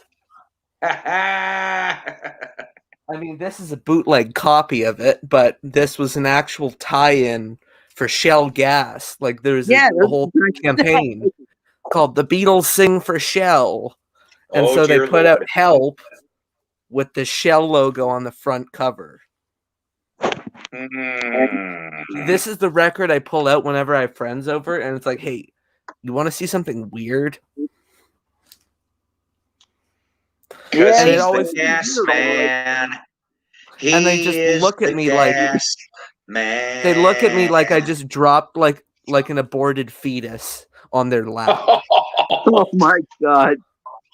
And he's not pumping for free. Gas man. Oh man. I'm like, I don't know if that's what it's supposed to be, but it definitely looks like the gas. It is shell. The shell It's gas. Shell gas. My shell. My shell. And the nice thing about the is bootlegs, out of premium gas Oh my today. the originals are like prohibitively expensive, like a couple $100.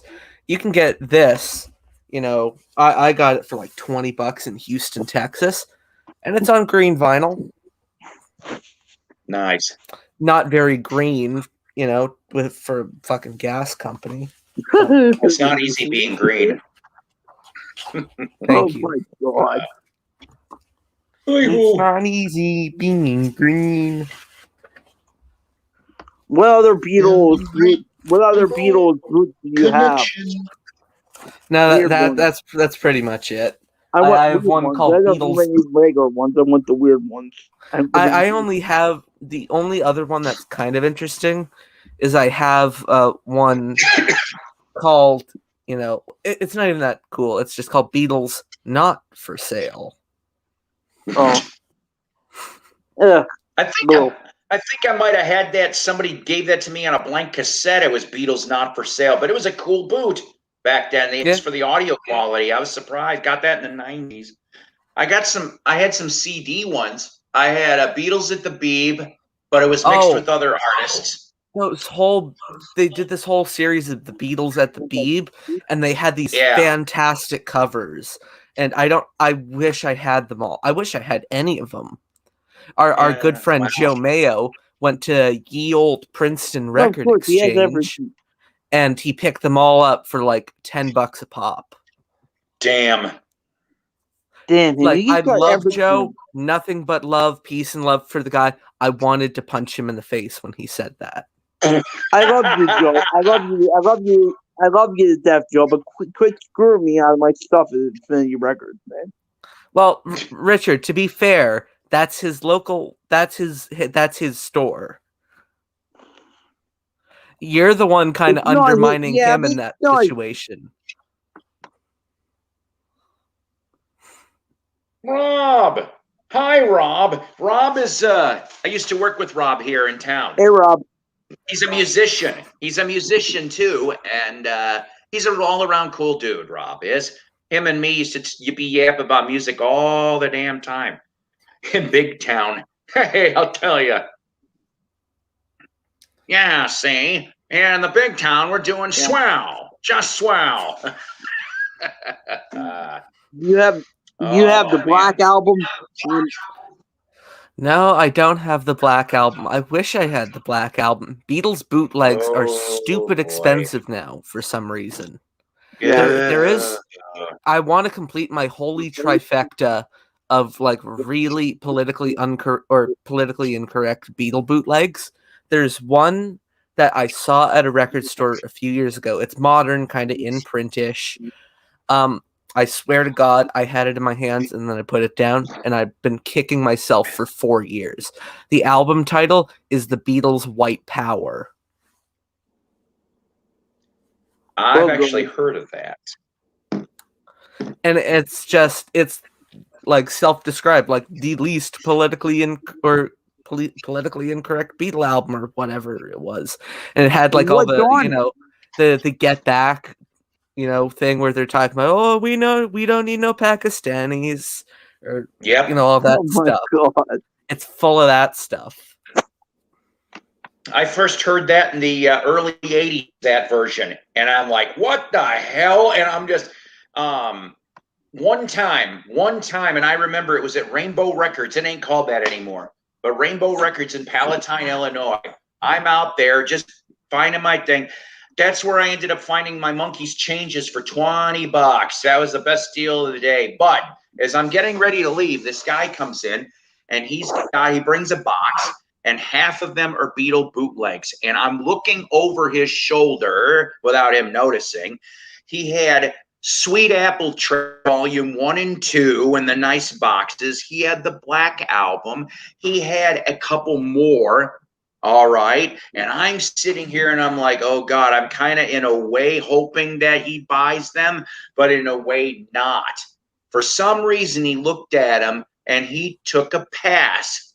And I'm like, I bought my thing, casually walked out in front of before the guy left too. I waited. I waited for about a minute. Guy comes out. Now, Randy was the dude's name that owned he couldn't see me. So I went to the guy, said, look, I said, I don't know what Randy, why he passed on this. Can I see him for a minute? So I had these things in my hand and they were great. The Sweet Apple Tracks box sets even had the posters in them. Really cool stuff. I won't tell you what I attempted to offer, but I told him, I said, this is all I got in my wallet. And he said, well, he goes, that's a little low, but give me your number. And so we traded numbers, and that was the end of the story, unfortunately, because somehow he disappeared shortly after that. But I had those damn things in my hands, and it was really, really cool because back then that was some of the top echelon of the bootlegs for Beatles stuff. What does the Black? What does the Black Album actually look like? In case is it just black? Like in case I ever come across one. It's just black with the Beatles embossed, like on the original white albums. Okay, like on. Yep. Okay. Yeah. I take it that you're a Monkees guy. Who? Our host. That's funny you bring that up. Because there was Monkees bootlegs back in the 80s, and my dear friend Michelle, she bought the damn things. Goldmine had them priced out there, but they were so expensive. And even though I was making money, I was never making enough money. There was a very cool triple album set called Monkey Shines. And it had a little unreleased. It had TV mixes. It had solo stuff, a little bit of live here. And I'm going, it was a Monkees fan, just high up there. There wasn't really very much Monkees boots back in the 80s. I'll tell you that right now. I have one. It's kind of an offshoot generic. It's a picture of a Hawaiian beach, go figure, and it says Davey and his band, Rarities 3. And originally it came out in 86 when the Monkees came back, and it originally had a monkey sticker over it, but there wasn't a damn sticker on this one. But when I found this thing, I'm like, what the hell? And I looked, and most of it ended up on Missing Links, or it ended up on some other stuff. Oh, but by the way, are you gonna get the Missing Link stuff coming out for Record Store Day? Okay, so I've got the original Missing Link Volume 1 on Rhino vinyl, okay? The Volume 2, Volume 3 I have on CDs, okay? Let's see, what was it? Volume 2, which I don't know why they didn't get put on vinyl because it was early 90. You're talking the cutoff here. And it only got put out on cassette and CD. And each one, I'm led to believe, had different bonus tracks.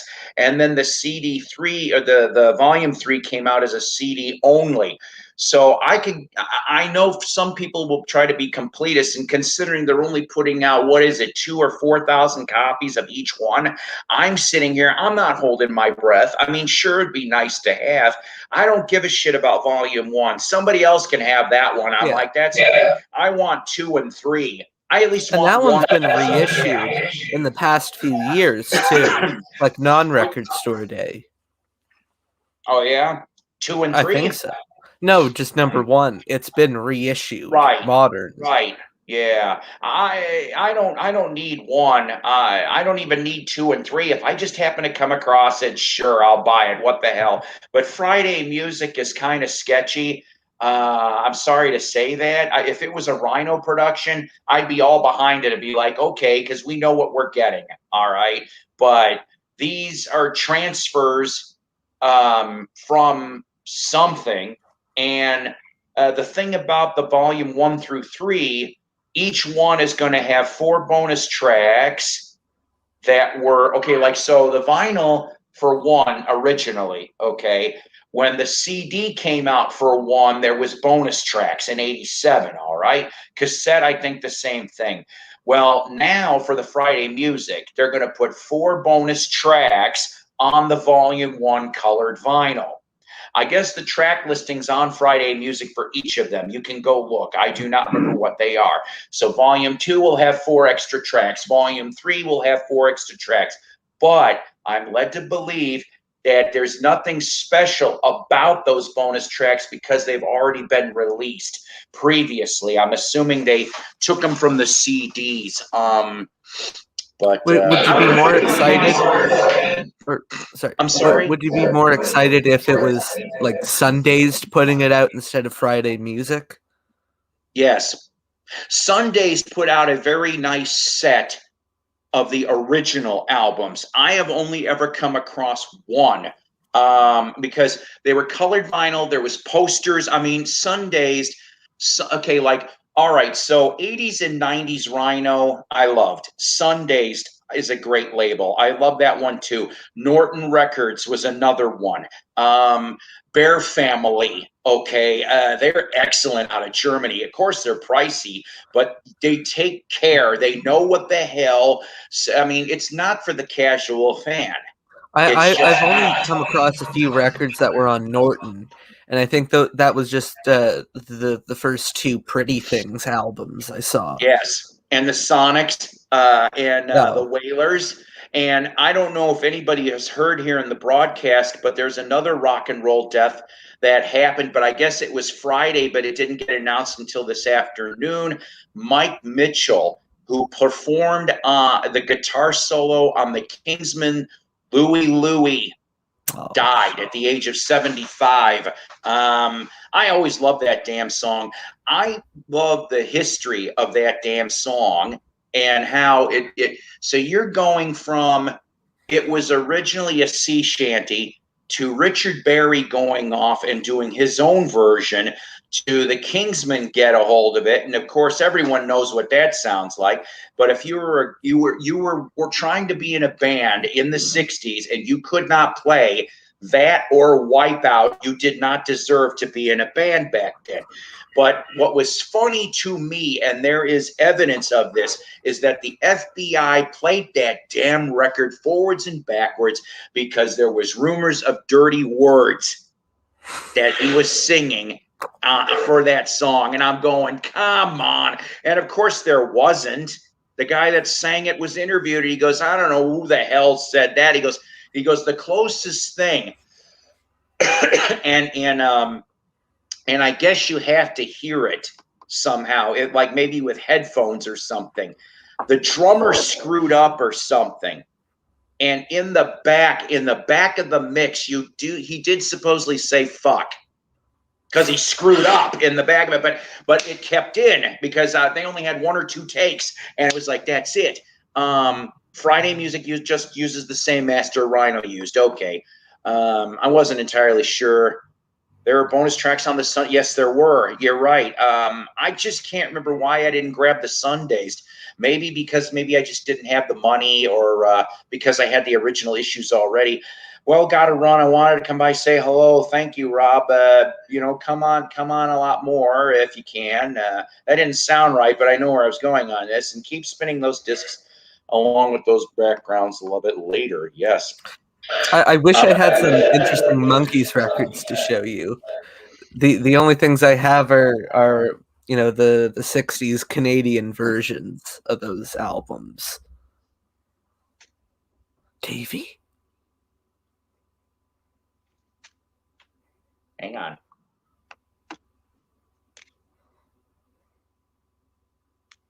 1971. On Bell. Original press. Nice and near minty. It's beautiful. I only paid $5 hairs. And it's a nice record. It's just too bad Girl isn't on it because it would have sold a hell of a lot more. But I don't know. I still have some stuff on the Monkeys want list. I do. I don't know if I'll ever find them. Maybe I will. Like I said, I was pretty proud recently that I have now all the Nesmith RCA output original press. I'm happy for that.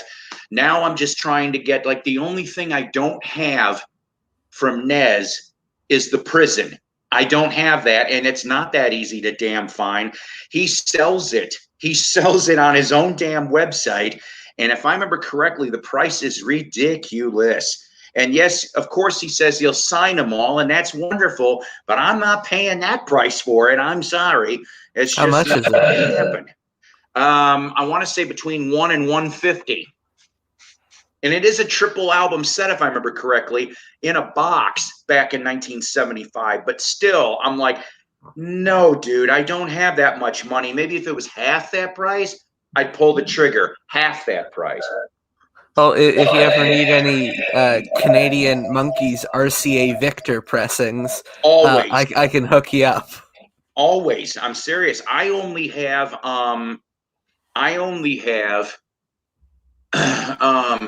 damn it, hang on a minute. I have an English mono Pisces original on black RCA from 67. The cover is a little bit decorated a little, but I don't care. I got it for like $5, and the vinyl was better than the cover. I came across last week a stereo Birds Bees English, but it was so butchered ridiculously. And the thing is, the I don't know about the Canadian mono release for Birds. I know that the English one is a fold down, so I don't want that. I want to say maybe Canadian, maybe Australian. Those are true monos, but I really would like a US press. Let's see what you Here's got. the first one on RCA. Nice. I could see that RCA straight on the front cover there. Is that one got the screw up for Papa Jean's Blues for the title?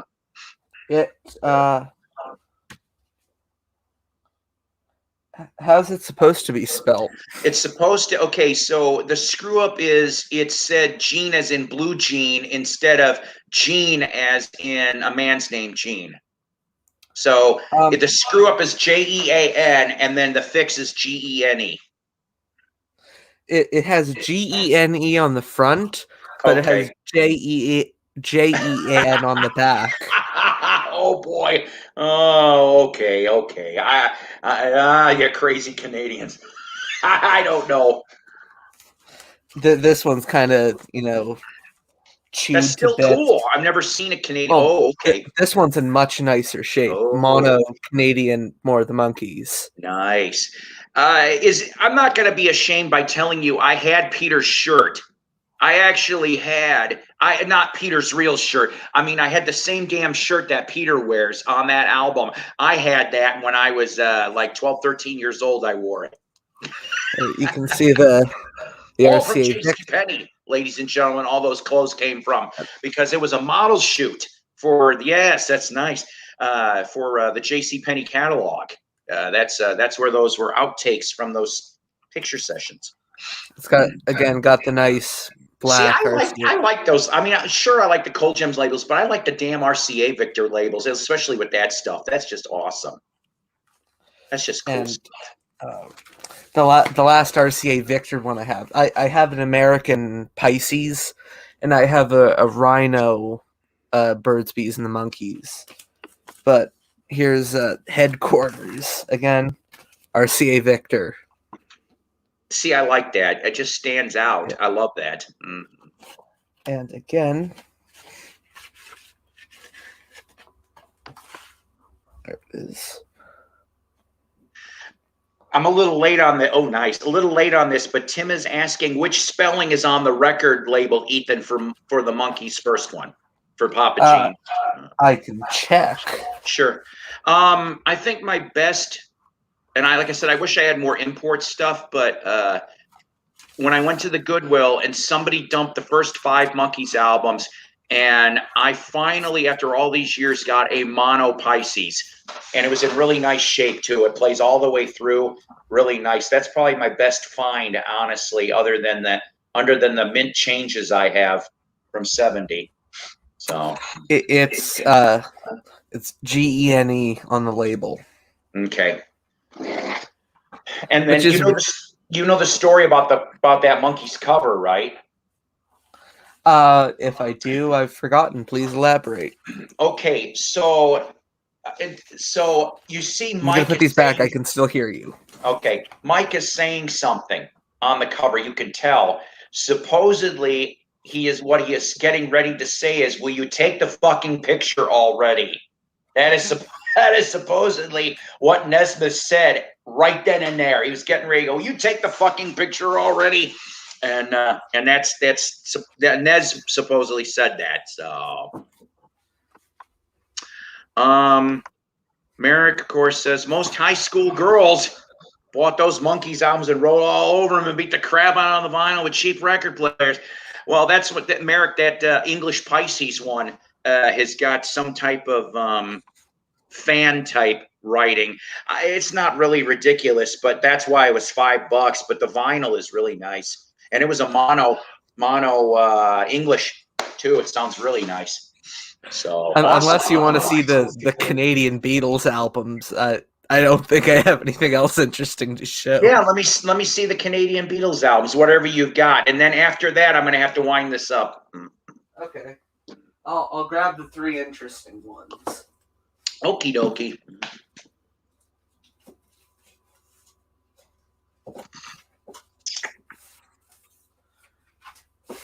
I'm sure these aren't exactly not familiar to a lot of you, but you know, national pride. Of course.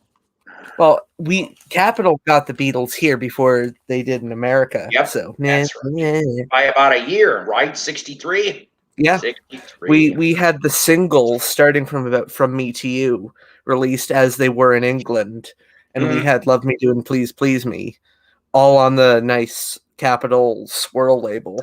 I have them all. I have a Love Me Do. I found it at a local resale shop back in the 90s. 50 cents. I was staring at this damn thing going, something ain't right here. And then I'm like, and I went to my friend later and he goes, it's a Canadian one you got. I'm like, oh, son of a bitch. So I still have that in a box somewhere. So nice. Yeah, I have all of the Canadian ones except for 2. And the 2 I don't have are like CD Deek. And there's one Canadian exclusive single with a weird, song combination. Like, Do You Want to Know a Secret and Thank You Girl? That was a pairing, and it's worth like $100. Jeez. But the Beatlemania with the Beatles. I like that though. I do. I like that one. It's got a lot of writing on it though. So what? I like it. What's the back look like? It's apart from it's saying Beatlemania, it's pretty much the same thing. Huh. Okay. Yeah, all it says is, manufactured by Capitol Records Canada. Yeah, we were smart enough, and All My Loving actually charted down there in the States because some people imported it. Was that the one? I think I found that in the 80s as a reissue on Capitol with the rainbow. Is that for All My Loving? Is the B-side This Boy? If it's the one I'm thinking of. Yes. Okay. So I have an 80s one. I thought. Oh no, it was the same thing in the 60s too. Oh, okay. I have a rainbow, or not a rainbow. I have a swirl and an orange label version of that. Nice. I have a pretty nice condition copy of Twist and Shout. I like that. It's a really weird record. It's mostly Please Please Me. But they threw on From Me to You at the end of side 1. and took out I Saw Her Standing There. And then on side 2, they took out something, I guess, and just put in She Loves You at the end. Huh. It's weird. I have one from 65. I have a Capitol EP. It's called 4 by the Beatles, but I got no cover. They did one, it was the number 4, and then they did one, it was FOUR. I think I have the 4 letter, the number 4 by the Beatles. Well, of course, then there's the British EPs. Oh, God, yeah. The only one I've got is the Magical Mystery, the double one. Oh, what a nice package. What a beautiful package that came in. I have the EP box set that came out in the early 80s. Oh, man. That would be cool. And oh, I likey. Just because of the Long Tall Sally part. I'm not used to seeing that. Yeah, it looks like the Beatles' second album. Yep. The track listing is very much not the Beatles' second album. Wow. Like it's got I Want to Hold Your Hand, I Saw Her Standing There, You've Really Got a Hold on Me, Devil in Her Heart, Roll Over Beethoven, Misery. And then on the other side, you got Long Tall Sally, I Call Your Name, Please Mr. Postman, This Boy, I'll Get You, and You Can't Do That. Holy crap! That is it. But that's an interest. Yeah, you're right. That's an interesting song selection. I'm gonna have to seek out some of those Canadian presses. The only Canadian press thing I think I ever came across, and it was a few weeks ago, a Dave Clark 5. And I didn't even know they had him on Dave. Okay, sure, get that. And I didn't even know Dave Clark 5 was on Capitol Canada. I'm going, wait a minute. And one side was scratched to holy hell. That's why I didn't buy it. I'm like, damn it. Because I'm a big DC Everyone was on Capitol Canada here. The Hollies, Jerry and the Pacemakers, Manfred Mann. Man. Like all the EMI bands that Capitol turned down. Tom, what are you still doing on? Hi, Tom. But yeah, I have. Oh, I like that. This is the American Glad All Over album, just with a different cover. I have. I'm trying to remember what equivalent this is. This is On Stage with the Dave Clark 5. That's the one that I found a couple of weeks ago. I was like, what the hell? And I was so upset. I'm like, damn it. It was only like $5. They were all on the Capitol 6000 series. And I also have hits of the Dave Clark. This one's beat to shit, but still a nice cover. The one good thing about Canada, though, was it true stereo? No. The Capitol Canada ones weren't true stereo, so they were cheap too. Oh boy, probably. What was I going to say? I was going to say something about the Dave Clark 5. I've forgotten. Uh-oh. I've loved Dave Clark 5 since I was a little kid. I'm planning on doing a mega episode of DC 5s coming soon. I can't wait. Okay, seriously, you know what it is? I remember now. It's one good thing about Canada. Piper at the Gates of Dawn by Pink Floyd was never out of print here.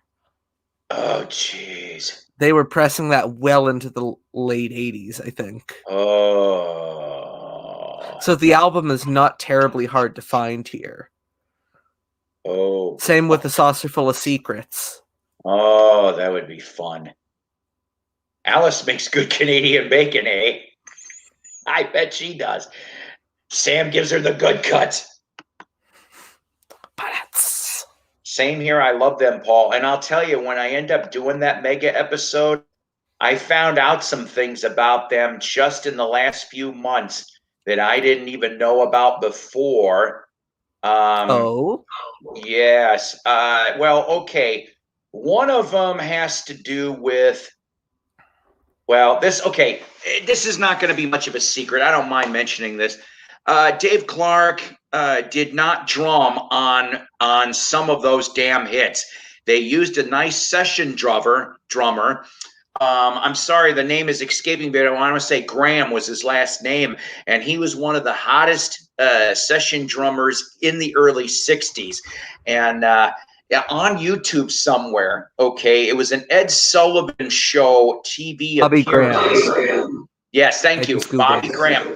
And there's an Ed Sullivan Show TV appearance, and they're getting the lights are everything was coming on.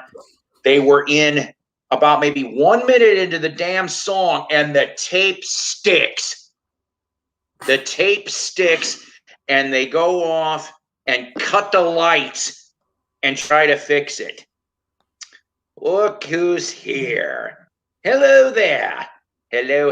I know. Shake your fist and yell. Oh, nope, that's Alice. Let's see here. Yeah, Canadian bacon is the best. I can't say that about John Candy's final movie with Ray Perlman, but I'm still glad I saw it anyway. What a premise. Canada's going to go start war with the U.S. and Dan Aykroyd, and oh boy. I saw it when it came out on VHS or DVD or whatever the hell it was in 94, 95. Poor John Candy. I loved him. I loved SCTV. Tom. All that stuff. Speaking, I've just been watching a bunch of SCTV on YouTube lately. So, Nice. Whenever I nice. think of SCTV, I think of that Recess Monkeys sketch. You I know, just God, watched- you got so long, you ain't got so long. I was just watching the one. It was they were a punk band and they did a song called "Queen Hater." No, the Queen Haters. Yeah. I hate the bloody Queen. Yeah. You make me go to school. Oh my Yeah, God. good stuff. That Good happened on stuff. the Oh, Lloyd no, Paxton it's show. Queen. Put her in the That's- face. That'll make me laugh. And then the drummer's just sitting there, like they all look like That- punk musicians, and he's just like, and John Candy's just like, Yeah. and he looks completely out of place. The fish and musician. I love see, those bits see, too. now I'm I like, got- oh my God. Oh my I gotta God. go. I gotta go now. I gotta go. I mean, Ethan, what are you doing here? Now. Go now. Go now. I mean, all I'm gonna do, Don't go. all I'm gonna do, all I'm gonna do, Don't all I'm gonna Don't do you is, dare pull out that temporary secretary, you all son I'm of a gonna do bitch. is make him jealous. That's all I'm gonna do. You son of a bitch. Hang on. I'm gonna make it big here.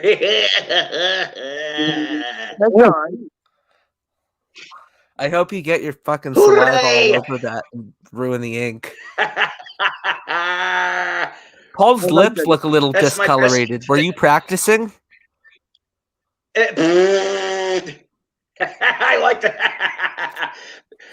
That's my bestie Donna's favorite Paul solo one is from that album is Temporary Secretary. Well, this is the 12-inch single. Yes. It is. It is. What was this? Only like what 3,000 made of this, was it? I think. Oh it shit! original? I didn't know that. Oh, Yeah. it's a 3,000 Damn. made. There you go. Yay! Oh. I got Other one. than that sealed Finally. ebony and ivory, the only other thing I've got is I've got an English Parlophone 12-inch original of Once Upon a Long Ago. I have Ooh. that Good song. from '87. Very good. And I had my hand on Where did you a have your hand? 12-inch English. That was good. You get points for that. This one. It was a real beautiful artwork for that 12-inch single, and for some reason I didn't have enough money. I went back later in the week, and the damn thing was gone. I'm like, son of a bitch.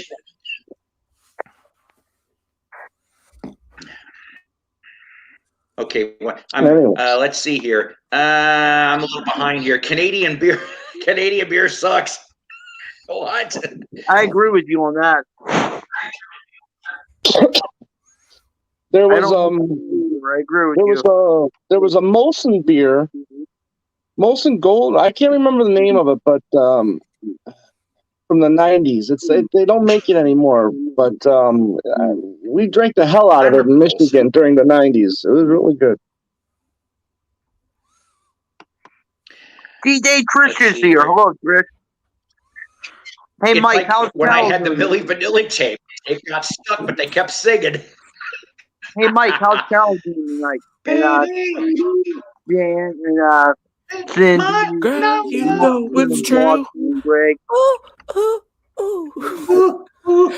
And then it was like, girl, you know it's, girl, you know it, Trish. girl, you know it's. Well, welcome to the Nut House, Trish.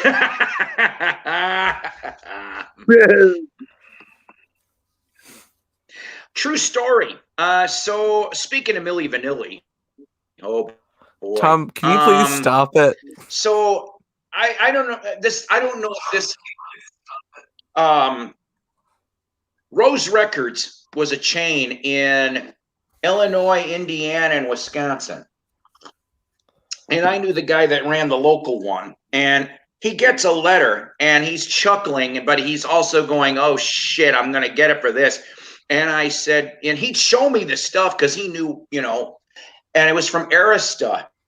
It was a letter from Arista Records. And he lets me look at it. And I'm looking at this thing. He goes, dear, and it did fill in the blank of whoever. Okay.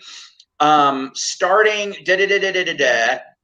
you are allowed to give out partial refunds for the Milli Vanilli album, whoever turns one in. And if I remember correctly, I think like the highest amount that they would give was like $3 to $4. And I'm laughing because I'm going $3 to $4 on an album that came out and it was 91, 92. And I'm going, boy, that's your fuckery. I said, if you bought the CD, it was like you weren't even going to get a third, whatever the hell you paid for it. And so they're like, Arista's like, it's almost like, we'll give you a little bit, you peasants, but we still suckered you good. So I had the CD. And, what was it? I had the CD. I played the hell out of it. Loved it. Yeah, and then what happened. You know, they got caught. I saw the album a couple months ago at my record store, and I bought it. Oh, you got it on vinyl now. Yes, now I got it on vinyl. Yes. Tom, what do you think of my name? What about your name? Oh boy. My name. What do you think about my name? This is the truth right here. My name. Joke's on you. I'm not in the VC. Yeah, well, I'm not in the VC either, so don't know what that means. It's a little bit of fuckery. We're a bunch of those dirty podcast people. Yeah. See, it's 2 versus 2 right now. It's the VC versus the podcasters.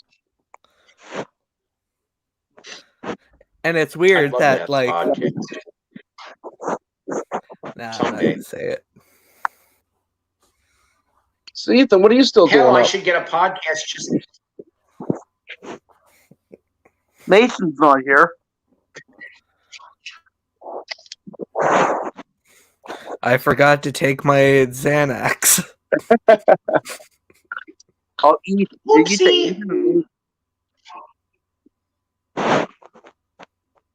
So what were we discussing before we came on? We were discussing you. Yeah. Yeah, that was it. We were talking. We were talking. Hey, we were talking ONJ the other day. Do you know what I want? Yes, we were. I want the soundtrack to Xanadu. Now listen. Good night, haters. That's a balding thing. Who the hell is that? The most beautiful girl in the world. Balding. Christian Bell? No, Olivia Newton-John. She was all right. She was all right. I mean, she was pretty. She still Back is. in the day, I would have wanted to be physical. I want to get physical. That's how I She first looked good discovered her. in those damn workout clothes. Oh, I would have been the that's how fat I guy first. in the video. Yeah, She'd be the one in the. that's when I first discovered her for that physical video. Yeah. Night balding And now boomer. she does Christmas CDs for Walgreens. Yeah. Oh well, you got to make a buck somehow. Walgreens. Yeah, I it's all about suppose. You gotta make a buck. Till they get the grease super mega mix. You gotta Right. get like it's. They should have. They did. They needed to make that the Grease 3 movie with John Travolta's and Olivia Newton-John's kids in school. And Hold singing on. and I dancing. changed my name. When you pull down the comment, you will see. I'm proud of this. Yeah, that's not my name. What's your name? Turd Ferguson. Yeah. Oh, well, we're not sure how long it's going to be that, from what we're hearing. That might be completely gone real soon. Well, he's OT level 8. That means he can control things with his mind. He just chooses not to. Wow. Oh, you mean like Michael in Phenomenon? Except he can use it more? See what I did there? Oh, wait a minute. Got a confession. He says, O&J and silk shorts made my eyes go cross-eyed. She was good. I think it made a lot of teenagers. She was hot in Grease. Yeah. She was hot for a lot of years. That you heard it's got groove. It's got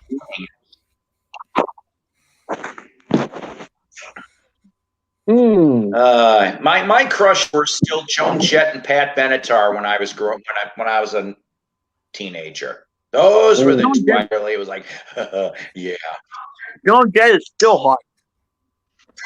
Isn't she dead? Yep. Oh yeah. Huh? No, she's not dead. What was dead. Oh, I was thinking. No, that's just Joan necrophiliac Jett dead. He'll kick you off.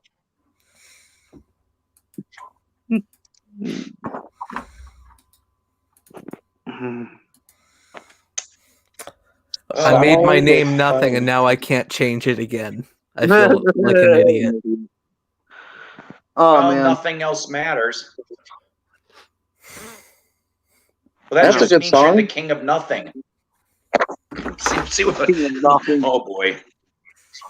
The king of nothing. So Merrick says adios. Adios. Until the next time, Spanky. See you in Bella Vista. You know what, Merrick? Yes. Let's try to figure that out. Messenger me on Psycho's Platters or Paul P's on Facebook. We will talk. Does that sound good, Merrick? I like that concept. Night, Merrick. Early next month he's coming out. Subscribe to the channel, Macamania. Good night, Merrick. You just had to get in that one last plug for a potential customer. My thing now. Yeah. She Trish is. says, I think Joan Jett's a lesbian. Yes, she is. Well, I don't care. Richard, as our friend Joe Mayo says, it's unbecoming. Well, that's like my joke now. I just do it now all the time. I still want her there. Where? She'll see the light of day. Trust me. See, you're smart, Richard. You actually plug your stuff. I come on to all these live streams, and I become friendly with like a lot of these people. None of them know I actually have a podcast.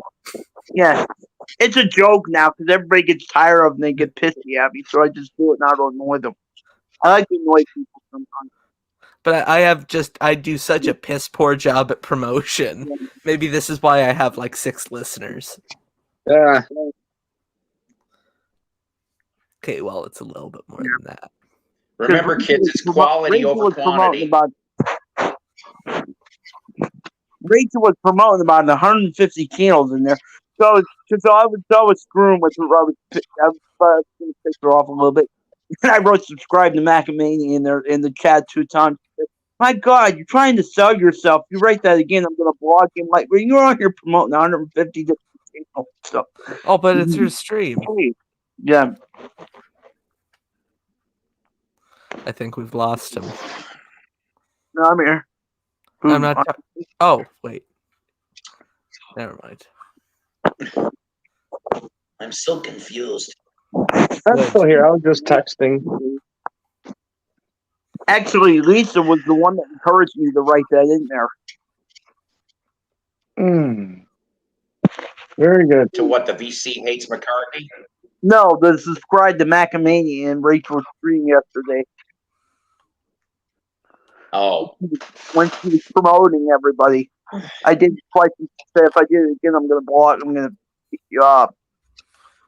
I feel like I'm in the midst of a feud with Stephen Schnee, and I'm not sure why. Why would? I think it's because I'm young. Stephen Schnee's a great guy. Why would you be in a feud with him? I'm just kidding. You're a punk ass kid. I'm that punk ass Canadian kid. Yeah, there you go. You punk ass Canuck. I didn't know you were I swear to God, pretty much almost everybody I know on here is a Canadian. I never thought I would know so many Canadians, but like everybody I know. We're everywhere, Richard. We're everywhere. I gotta admit, before I started streaming, I didn't realize how many Canadian audience there is. I like it that way. Oh, there's 36 million with of Ethan us showing all those cool Canadian records. Well, it's either shovel snow or watch YouTube videos. That's all you got to do. That's true. Yeah. And hockey. Yeah. And hockey. You talking about SCTV, Bob and Doug McKenzie are like national icons. They have a statue. I was just gonna watch some more SCTV, and then I had to see your face on YouTube. Oh, trust me, bitch! It didn't make me feel any better to see yours. Don't you gotta go watch some stupid movie, Tom? Oh, Richard. Richard, this is between Tom and I. You wouldn't know what a good movie is between a stupid movie, Richard. So all movies are stupid. So exactly. Even This Is It. Movies. The cheesy Weekend Five. You haven't seen This Is It? Stupid movie. You got me there.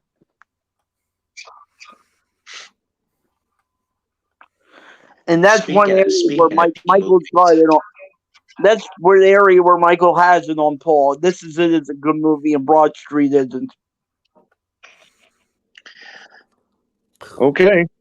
On Kickstarter, Mystery Science Theater 3000 has got a new campaign to season 13. Oh. As of earlier today, they are this close to getting 6 episodes funded. There will be new ones, but where we do not know yet. There's about 20 days left of the campaign. So we will be seeing, it'll be the same as the Netflix season. So it's the same cast and everything, but we will at least get 6 new episodes. Finally. I love that show. I've always loved that show. I'm a Joel guy personally, but Mike was fine too. I'm not sure what to think about the new guy, but I don't care. It's okay. It still keeps going. I love all that what show is this? Some of those Mystery Science Theater 3000. Yeah. And I've seen some of these movies without the treatment they do, and I can't survive 10 minutes into it. I'm just like, I can't with this. Have any of you seen the movie The Room? Which one? No. Not the successful one with Brie Larson. The one with Tommy Wiseau. No, I have no interest in seeing that whatsoever. Oh, come on, man! I've been to like 2 or 3 midnight screenings of that movie, I've and it's got a so cousin. fun. Yeah, I've got a cousin that loves that movie too, and I just have Like no. it's like Rocky Horror or Rocky Horror No, levels it's of like audience participation. it's like shit on top of shit. That's what it is. No, but you're missing my point here. It's got Rocky Horror Isn't levels that of all audience participation. Like the Isn't that all lines happen, movies, Mom? people shout things back. For some inexplicable reason, the set dresser never actually took all the stock pictures of spoons out of the picture frames. And so every time you see like the stock picture of a spoon in the picture frame, people throw plastic spoons at the movie screen. It's so fun. I emptied an entire like box of like 50 plastic spoons. Oh, jeez. So that's what the youth today is doing, huh? I don't know what the youth 100 years ago did, Tom. Hey, If I was the one doing that box of spoons, I'd be yelling "spoon me" as I'm chucking the spoons towards the screen. I think people were doing that. It's Hey, it's really to each their own Spoon me. experience. Tom, So I guess Ethan was a spoon man. Tom, have you What? listened to Reimagine yet? Some of it. Oh, Jesus, come on. What you gonna Richard, say? We gotta talk about this. Richard. Are you gonna say it's brilliant? No, You're gonna say Richard. it's brilliant? Richard, listen to me. Let it go. Let it go. No, I won't let it go. Yes, No, I won't. no.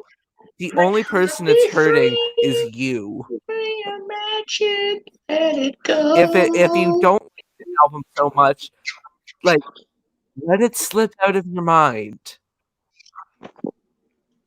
I'm waiting for Tom to say. I'm waiting for Tom to say it's brilliant. I'm waiting for. No, Tom's not going to engage. He doesn't want to talk about this. Nobody's gonna say that. What the hell? What planet are you on? Just wait till the more talks up here. Joe Mayo is going to be the only one that say what it really is, and Tom's going to be up there saying, "Oh, it's really good. It's brilliant." A coaster? The way they what? Let it go. He's going to be up there. He's going to be up there.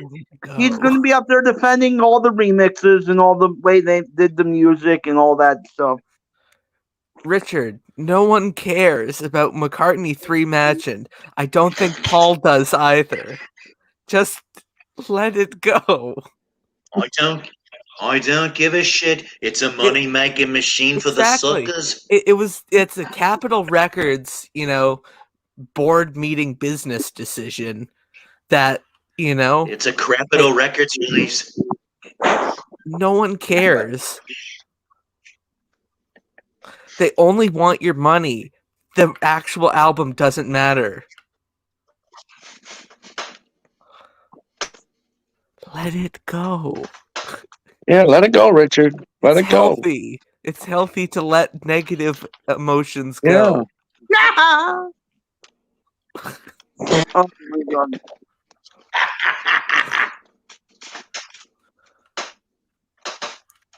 Let it go. Ned. I think he let it go. Oh, he's gone. That's what did it. Poor Richard. Did I don't give a shit about the McCartney 3. I reimagine. I could go. Oh, wait a minute. Oh, here we go. Nope, no, he was only gone for a few seconds, ladies and gentlemen. Here he comes. Hang on. Let it go. Does anybody want any coffee? I booted myself by accident. I didn't know Ray Conniff Jr. did a version of Live and Let Die. Oh, God.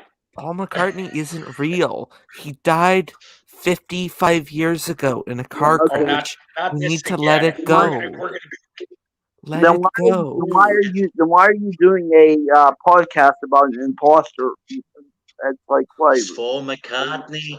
I don't know what you're talking about. I do a podcast on John Lennon, George Harrison, and Ringo Starr.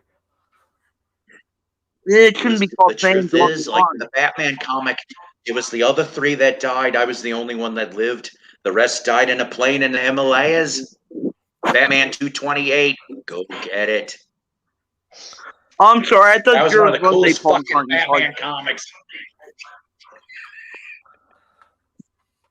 I thought it was a Paul McCartney podcast. I'm sorry because it was called Fans on the Run. I No. thought No, about Paul. it's not a Paul McCartney podcast. It's just a Beatles podcast. Yeah. And like took a teaching job in Australia. Yeah. Well, we can, we can We still were tap the shocked tables. and stunned. Very stunned. Ah, Yeah, we're all Hey, tapping Ethan, the tables on postcards. hey, Ethan, Yeah, did you see postcards.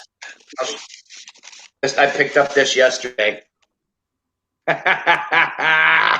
Oh, that's sick. Oh, Lord. Yes, from 78.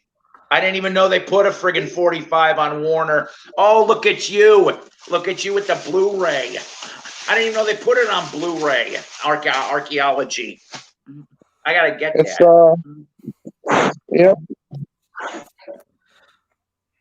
It's got all you need is cash, right? Does it have the Yep. shitty second one? Oh, can't buy me lunch. Terrible. Terrible. Yeah. It's about time Schnee Oh, got boy. into the Beatles Uh-huh. podcasting world.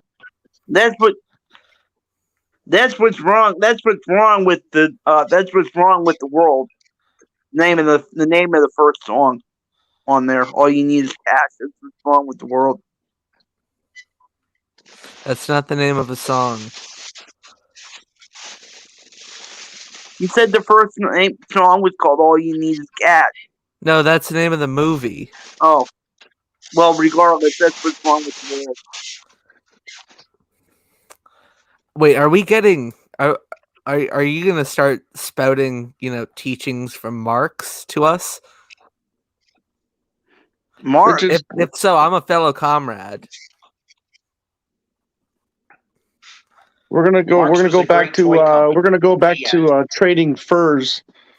Well, we in Canada still do that. So Yeah, you that's can right. you can joke all you want. Oh well. We, the proletariat, need to rise up against the bourgeoisie. I have a Keep Canadian rising, buddy. question. Okay, I have a Canadian question. what's your Canadian? What the fuck curling? Come on, what the hell is that? That's what I want to know. What the fuck is curling? Tell me. I want a legit answer because it looks like bullshit. I don't know. Yeah, It's just if people you don't brooming even- the ice. It's just people brooming I the don't ice. I could do that too, but that's all. That's all I had to say. That's all I had to People say. brooming I'm the done ice with out that. of desperation or hope That's our that regularly the little scheduled program. medicine, the thing moves. I don't know what it is. yeah, okay, all right, Steve. I've been a fan for 26 years, but I don't know anything. Okay. I don't know what curling is, and you just embarrassed me. You just embarrassed me in front of Tom Hunyadi.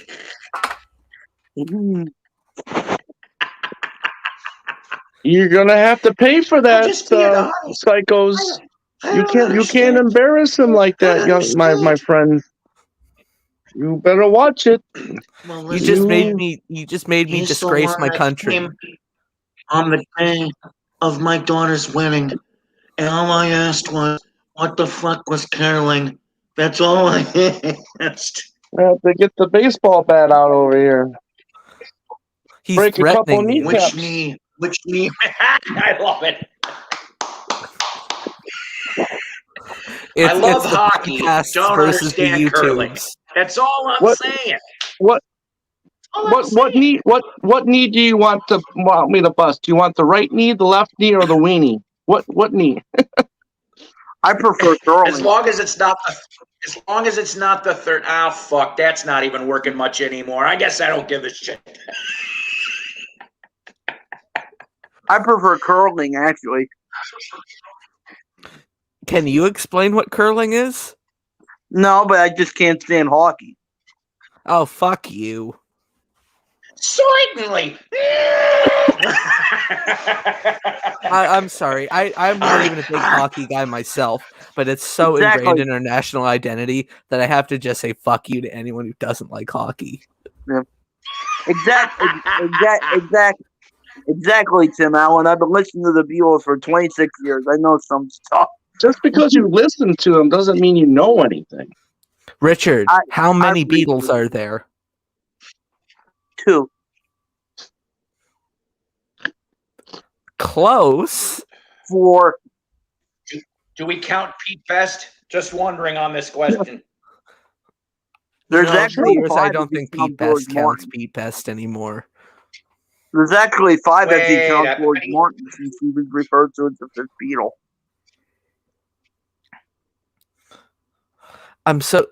This is such a new thing. Tom's always posing with the knives on Mayo's streams, and now he's got the bats. Now he's got the bat. Batter up. See, this is what he does when he's not doing 2 legs. He's practicing his intimidation tactics. That's right. You're pissing me off. I'm gonna kick your ass. In the family chain. Hey, I'm you look at my butt. Hey. You won't be very far up the family chain. On this, I assure you. Forget about it. Temporary secretary. Hey Paul. Hey Paul. Show Lisa. Hey Paul. Show Lisa my name. That I've got. Okay, well, hang on a minute. See what I have up here, Lisa? Sorry, this is. Oh boy. He's not going to let it go. He's not going to let it go. Let it go. He's Richard, not going to let it go. Breathe in. Breathe out. Let it go.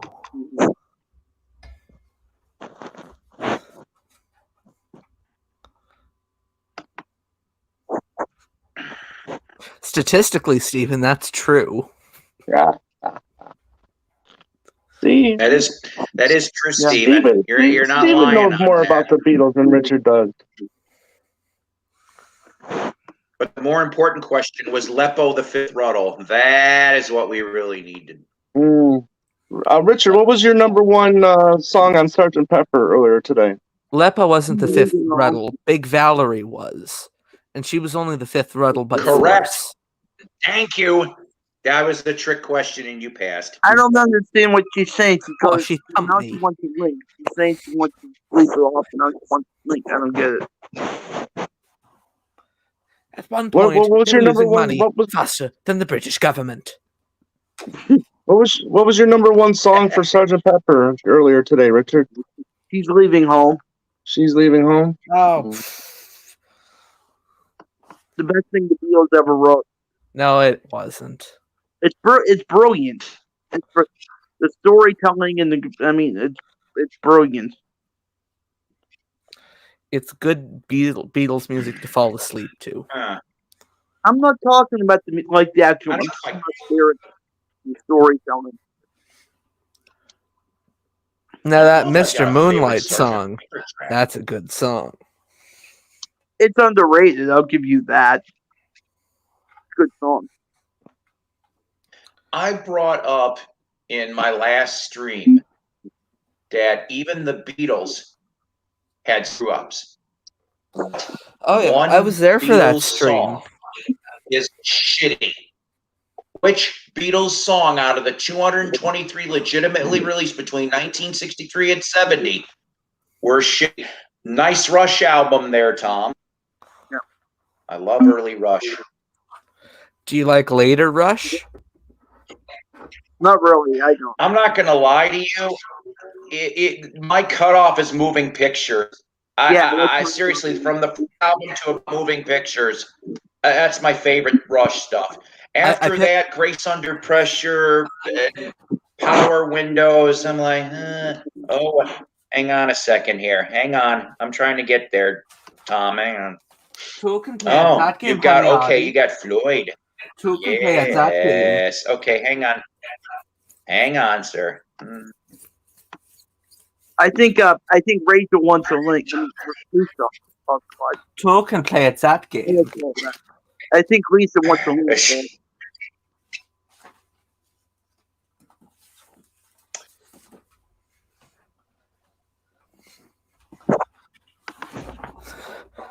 Why am I big? What did I do? You're not. Oh, damn it! This thing, mine's running slow today. Sorry. I need to probably get a new router or some shit. I don't know, getting old. This isn't That's all I directed. say. I have an old router. This isn't directed. Well, it has. You're in it a little bit, Lisa, but it's not directed to you. You want to be king of the hill, Bobby. I'm sorry. Might as well be a monkey's track. What the hell's that mean? Because there's no Beatles playing on it. All right, but I could hear Mickey singing that. Mickey would be good at singing that. It's 1:14. I'm gonna go to bed. Don't you do it? Don't you do it? Do what? Do what? Don't you leave me? Don't you leave me here with Richard? Yeah, watch me. Uh-oh. Well, you don't want to kick his ass. I was going to have to wind this down in a few minutes anyway, and I'll tell you why. I'm a cheap ass. My 20 hours from free time is almost up for about 2 more days, and I ain't paying past 20. Sorry, kids. That's why I guest on a lot of people's stuff, because it don't cost me shit. But here, I'm like, I love being on, but yeah, as soon as it hits about 3 hours and about 4 minutes, we're going bye-bye for today anyway. But we're already at 12:15 in the morning on my time, and let's see here. Wait a minute. What? Try it, you meatball.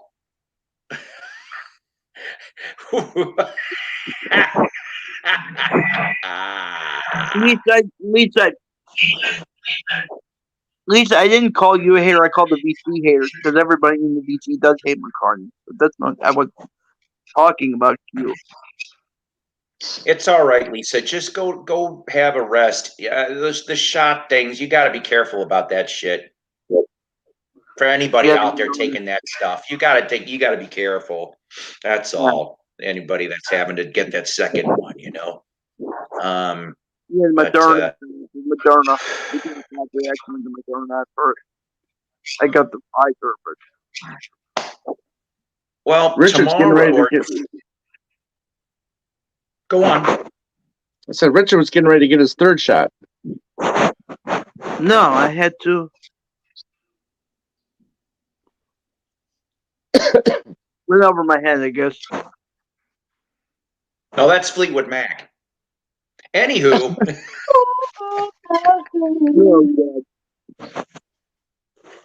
So hopefully later this morning I will be having talks with my buddy, finding out what this interview that we're going to be possibly doing with this Woodstock artist, seeing how the hell that's gonna go. It's so unexpected. It'll be neat if it happens. I'm not holding my breath because lots of weird shit goes on over here. I'd love to interview somebody to play at Woodstock.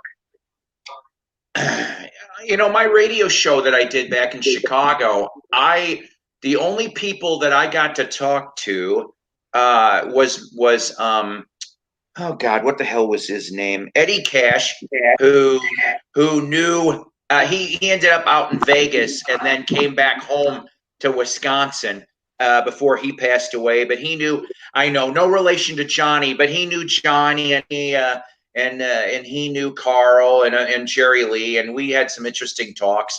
And then I don't know if anybody out there knows of a 70s, 80s band called Bad Boy. They were out of Milwaukee, United Artists, et cetera, et cetera.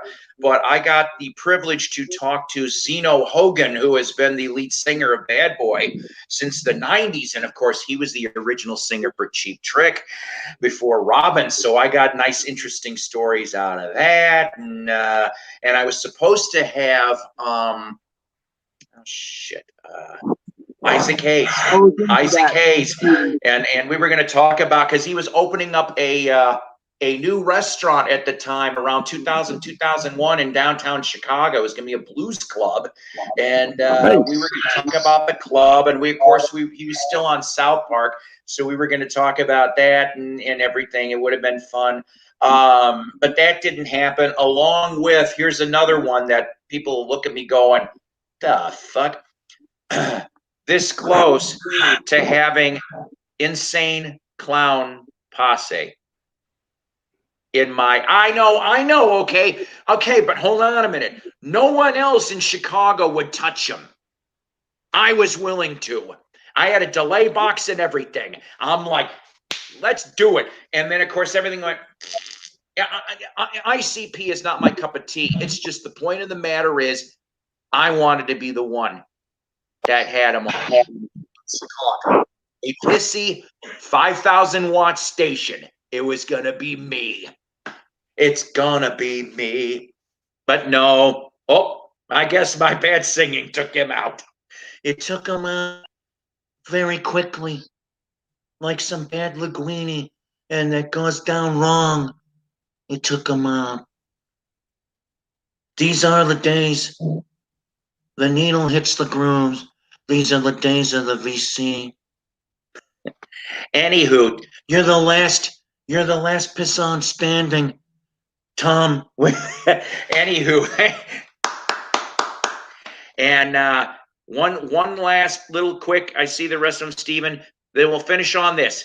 Salty chocolate balls. That's right. That's right, children. Anywho, to all my guests that I've had today, like I said, kudos to the last pisson, my studio audience. I love you all. Have a kick-ass Monday and the rest of your week, because I won't be doing streaming till the end of the week. That's about all I can do. I love you guys. Take care. God bless. Rock on. Some